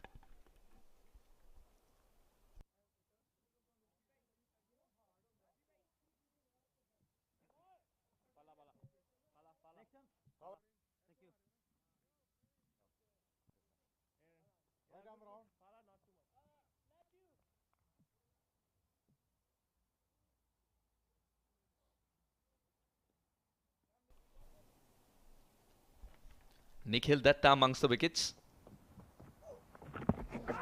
Good delivery. Slow when it matters. Zainul Abidin couldn't read Nikhil. He's bowled well for his 3 overs so far. Nikhil Datta likes to keep it simple. Zain Abidin, a best of 12.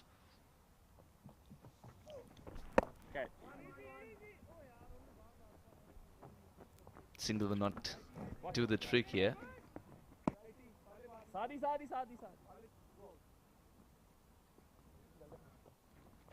Saad Zafar knew the importance of getting back to winning ways, and his boys have stepped up against Saudi Arabia. As much as a big learning curve it's been for Saudi Arabia, it's also been disappointing. The results are, this was too close. Bit of bat involved, says Kia Razad. That's a good delivery. That's a great change-up. It was almost a Yorker. Yes, the spinners can bowl Yorkers too. Oh, that has gone many a mile. Go fetch that from the road, in fact. Terrific striking. Nikhil Datta has dropped this one short. Just marginally short is also enough for Haseeb Ghafoor, who was winding up for the release of this shot. 117 for 7.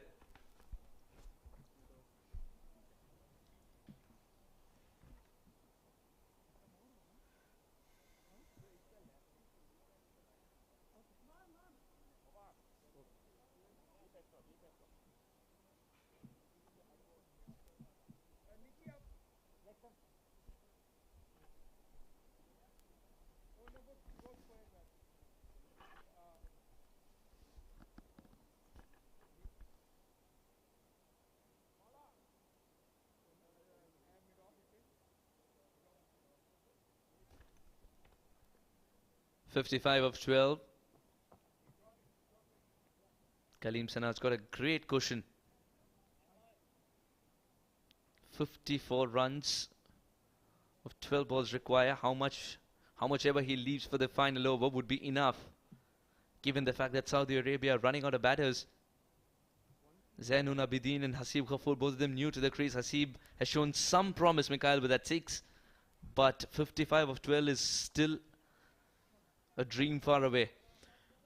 Unfortunately, it's come a little too late in the day. 55 of 12, as you mentioned, Suhas. It's not just a tall ask, but it's an impossible equation now.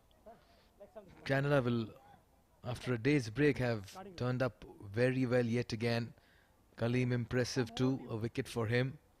He'll want to finish with a few more to his kitty. And we have another match lined up, and that's going to be a big one. Oman taking on Bahrain, as far as the home side is concerned. Big swing and a miss.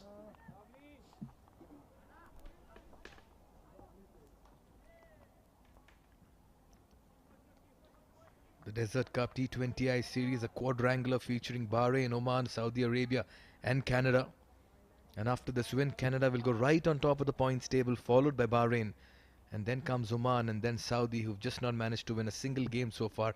But I'm sure they'll take back a lot of positive with every passing game. Are they an improved side? Yes.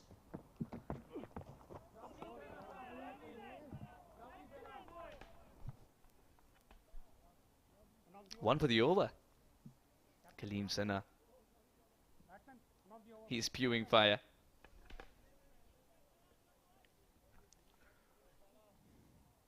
Oh, very lucky to get away on that occasion.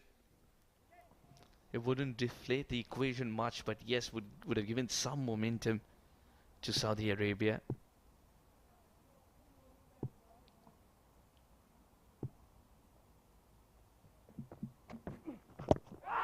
Good delivery. But you could see all the three stumps. That was very quick indeed. One bouncer. So one to test the chin, one to test the shin. He didn't expect this Yorker to be so quick. Oh, he's mixed it up really well. Just kept the batter guessing. Kept him on the back foot, kept him in the crease. Dug one shot, got one right underneath the bat.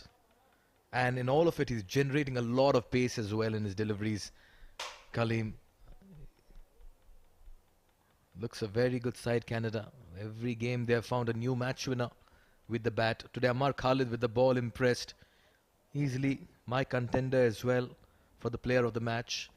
Though there have been a few batters who got runs, but Amar Khalid was very good first up with the new ball. Absolutely, he knocked the winds out of Saudi Arabia's batting.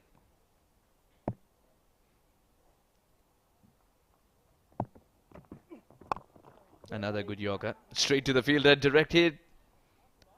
They had negated the run by then. Just as you speak of Amar Khalid, he's in action again. And not surprisingly, all smiles. So as the team's winning, he's bowled well. The batters have come to the fore. They've sensed it. They've sensed that they needed a comeback. They needed something to get some momentum under their belt. And looks like Canada, the table toppers, are going to remain there. Can an adventurous appeal? Was that bat on it? Believes yes, Mr. Anant Raman.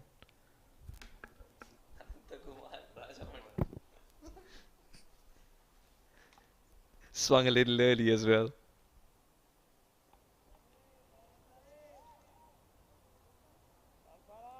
Sana Kaleem can be extremely quick. And that is exactly why he likes the slower delivery too.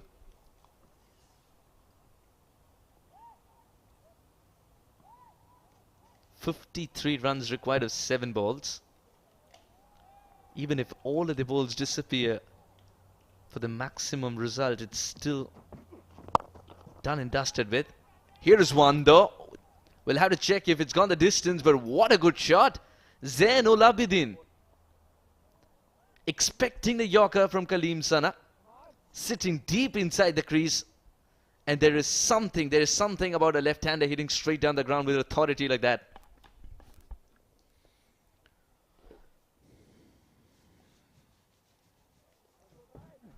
Oh yes, indeed. Just cleared his right foot. Went through with that shot, converted it into a full ball. And dispatched that over the bowler's head. And that will be one bounce into the ropes, which means it's going to be a 4. Just waiting for the signal to come from the... There it is from Anant Kumar.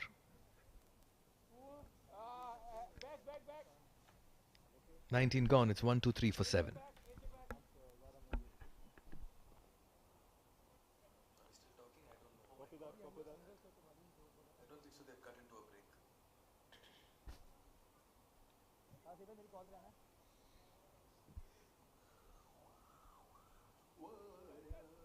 Bowling change, right arm over.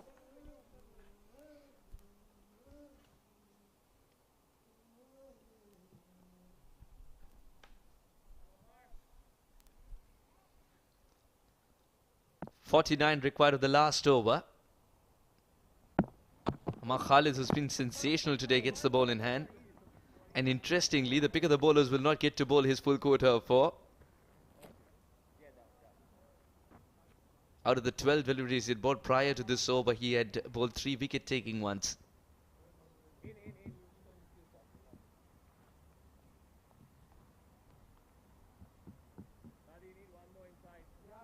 Zainul Abidin.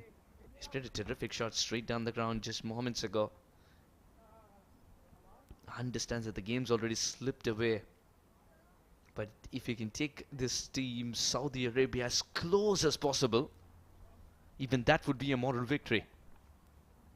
Side change, right arm down. Because the boys have worked really hard to reach this level, and Saudi Arabia knows that.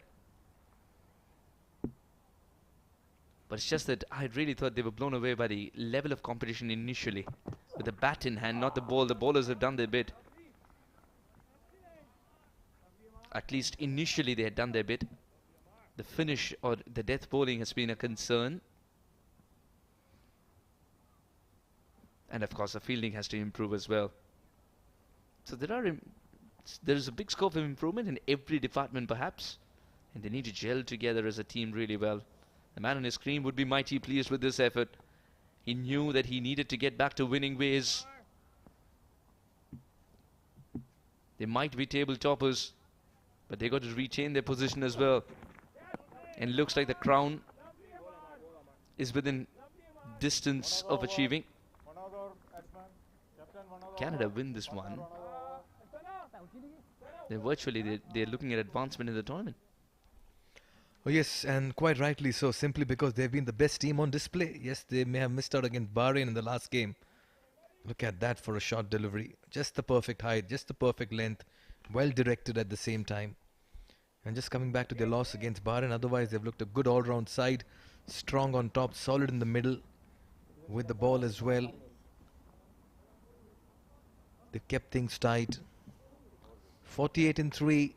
It's just a matter of time before Canada celebrates yet another win in this tournament. It'll be 4 out of 5 for them.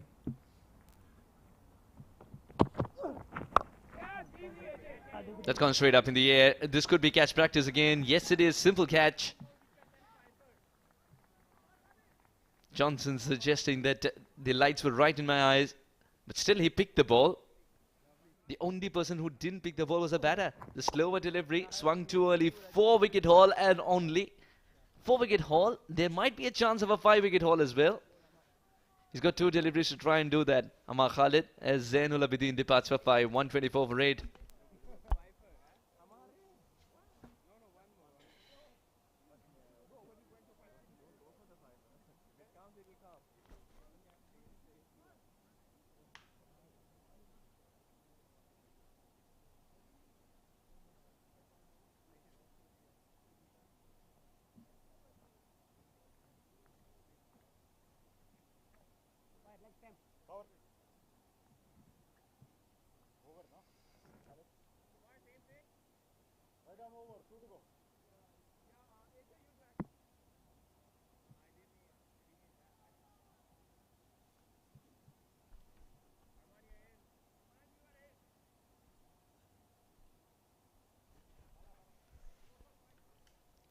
This man's wreaked havoc in the Saudi Arabia batting lineup.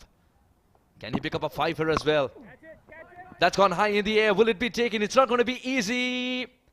Put down. Ravinder Pal Singh puts it down. And has he evaded Amar an opportunity of a 5-er in just 3 overs? He hasn't bowled his full quota either. He's got one more delivery left to try and pick up a wicket. Khalid doesn't mind because he's a complete team man. He's not looking at personal figures at this point. But this should have been taken. Oh yes, he did everything to get there, only to put it down. Ravindra Pal Singh. This is the final delivery. Taken on the full, played towards mid-wicket. It'll be another single. So deny the 5-wicket haul, but Amar Khalid can walk back with his head held high. He's smiling, so is the team rejoicing. They have put up a brilliant effort, and Amar Khalid with the ball. 4 wickets for him as Canada advance further in this tournament. It's good to see the W in front is what Zafar will be telling his boys. He knew he's got the team that has the right to deliver the goods as well. He knew that they've practiced a lot with whatever little they could get in terms of time together. But this team's gelling well, and that's great to see indeed. Canada win by a hefty margin of 45 runs to again propel themselves in the net run rate column as well. There comes a relieved captain indeed in Saad bin Zafar. It's a team that needed to show the world that yes, it was a blip against Bahrain, but they're too good, and that's what they've shown today. By the barest of margins, they were able to trounce the home side, Oman. And then Bahrain got the better of them, but not today in terms of Saudi Arabia. The opponents were rocked back with early wickets, and Canada win by 45 runs. Abdul Ghaffar, Abdul Wahid, again, he's figuring out the right formula to play the right team as well. There have been a lot of chopping and changes in their side as well. Oh yes, and what's good to see is that he's persisted with players who've not been able to light up the tournament, believing in their ability. It's a great learning curve for the side. They're up against quality, but they've shown some fight. We'll take a look at the chase and how it faltered here for Saudi Arabia. Top three not getting into double figures. Saad, Hisham, Usman and Irfan getting starts, but none of them converting. Unfortunately, Saad was run out through dramatic circumstances. Hisham looked good in his stay, consumed a few deliveries. Usman and Irfan just used the long handle to best effect. Hasib then hung around, and it was just a matter of time before they were restricted to 126 for 8 in 20 overs. Absolutely clinical was Amar Khalid in his 3 overs. 4 important wickets for him. Kalimul Rahman picked up a wicket as well, and so did Dylan and Saad Zafar. It was enough for Canada to ensure that they restrict the opposition within the required runs. 126 for 8 is all that Saudi Arabia were able to manage. Canada win by 45 runs. They did start off well. They did start off positively, did Saudi Arabia. But once again, the failure of Faisal was a problem, and Saad gifting a catch.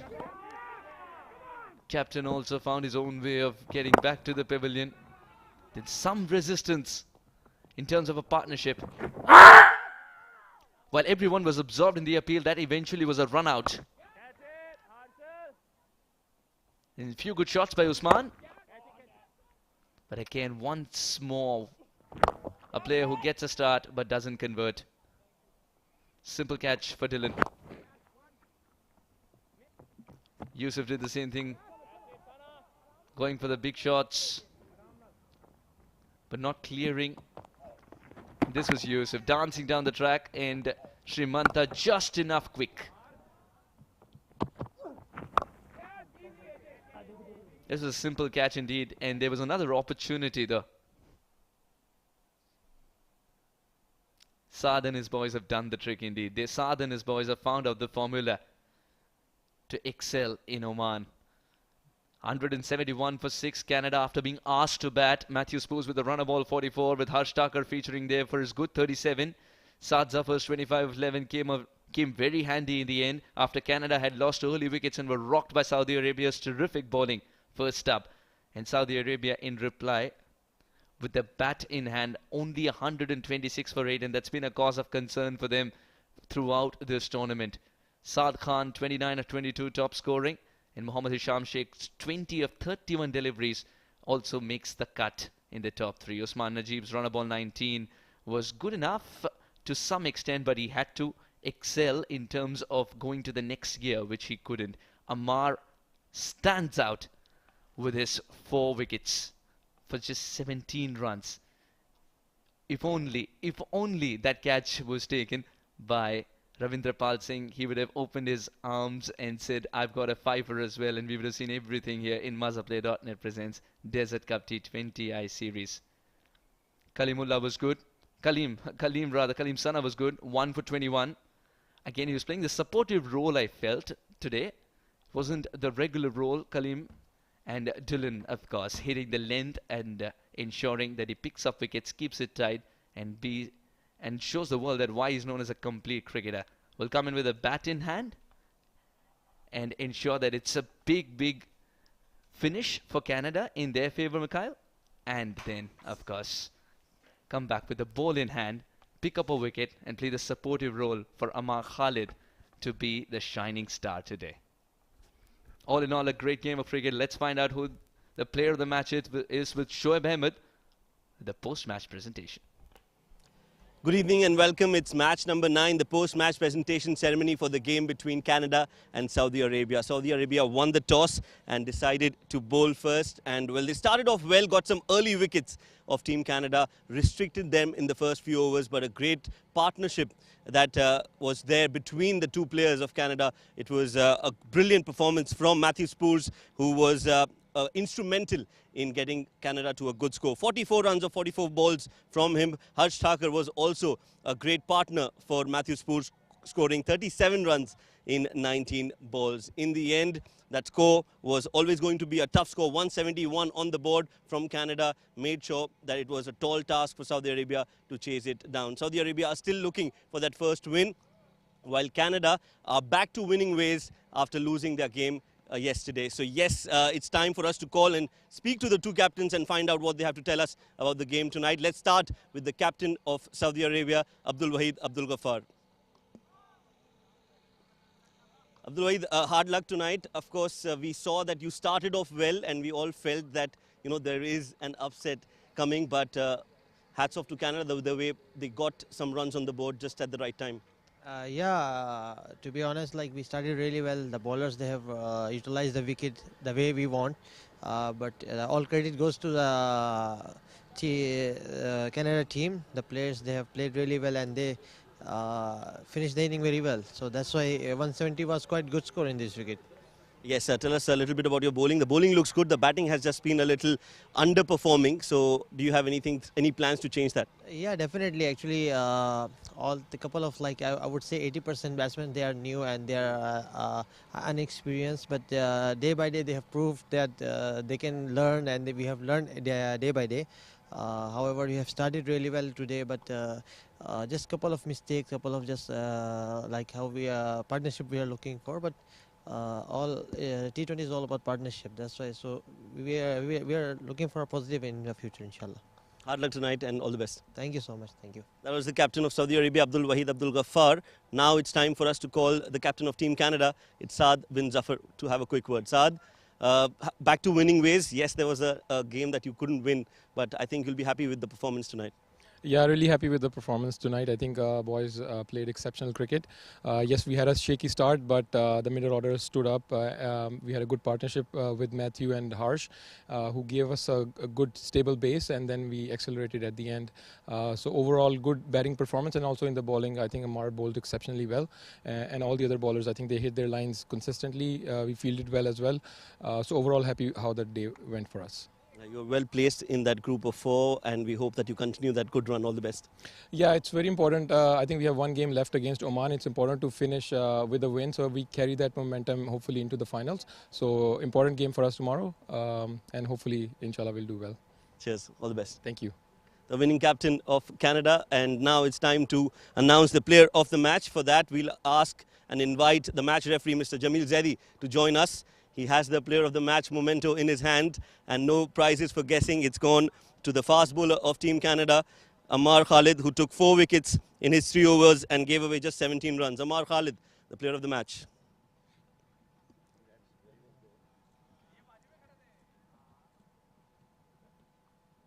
Thank you, Mr. Zaidi. Amar, overall, you've put out a statement in this tournament. We've been speaking highly of you, and you've proved that tonight that you're here to perform and deliver the goods when it's needed. Tell us a little bit about the performance tonight. Absolutely. So just want to thank Allah subhanahu wa ta'ala first for giving me the opportunity to play for Canada, and then giving me the help to be able to go out there and bowl and perform. There's a lot of work that goes on behind the scenes. So our coaches, captains, senior bowlers in the team, there's a lot of work that goes on in terms of planning how to bowl on these good wickets. So it's a combination of all that hard work, and then of course thank you to the fielders for taking the catches as well, right? Like it's not I wish it was a solo effort, but it's a complete team effort that goes into the bowling performances that we have. Tell us a little bit about the wicket. It seems that you enjoy bowling here. They're fantastic wickets. I think they're really good for batting, and depending on how much effort as a bowler you put in, you get something back out of it. It's mostly the change of paces that are getting the wickets. So, you know, I think we've learned how to bowl on these wickets as the series has gone on. But they're fantastic wickets for cricket, that's for sure. Well done tonight and all the best for the future games. Thank you so much. Appreciate it. That was the player of the match. So of course, it was Amar Khalid with those 4 wickets. And 3 overs, 17 runs, 4 wickets. That's a brilliant performance. That's it from the post-match presentation tonight. We'll dive into a short break and we are back. We'll bring you the second game, so stay tuned.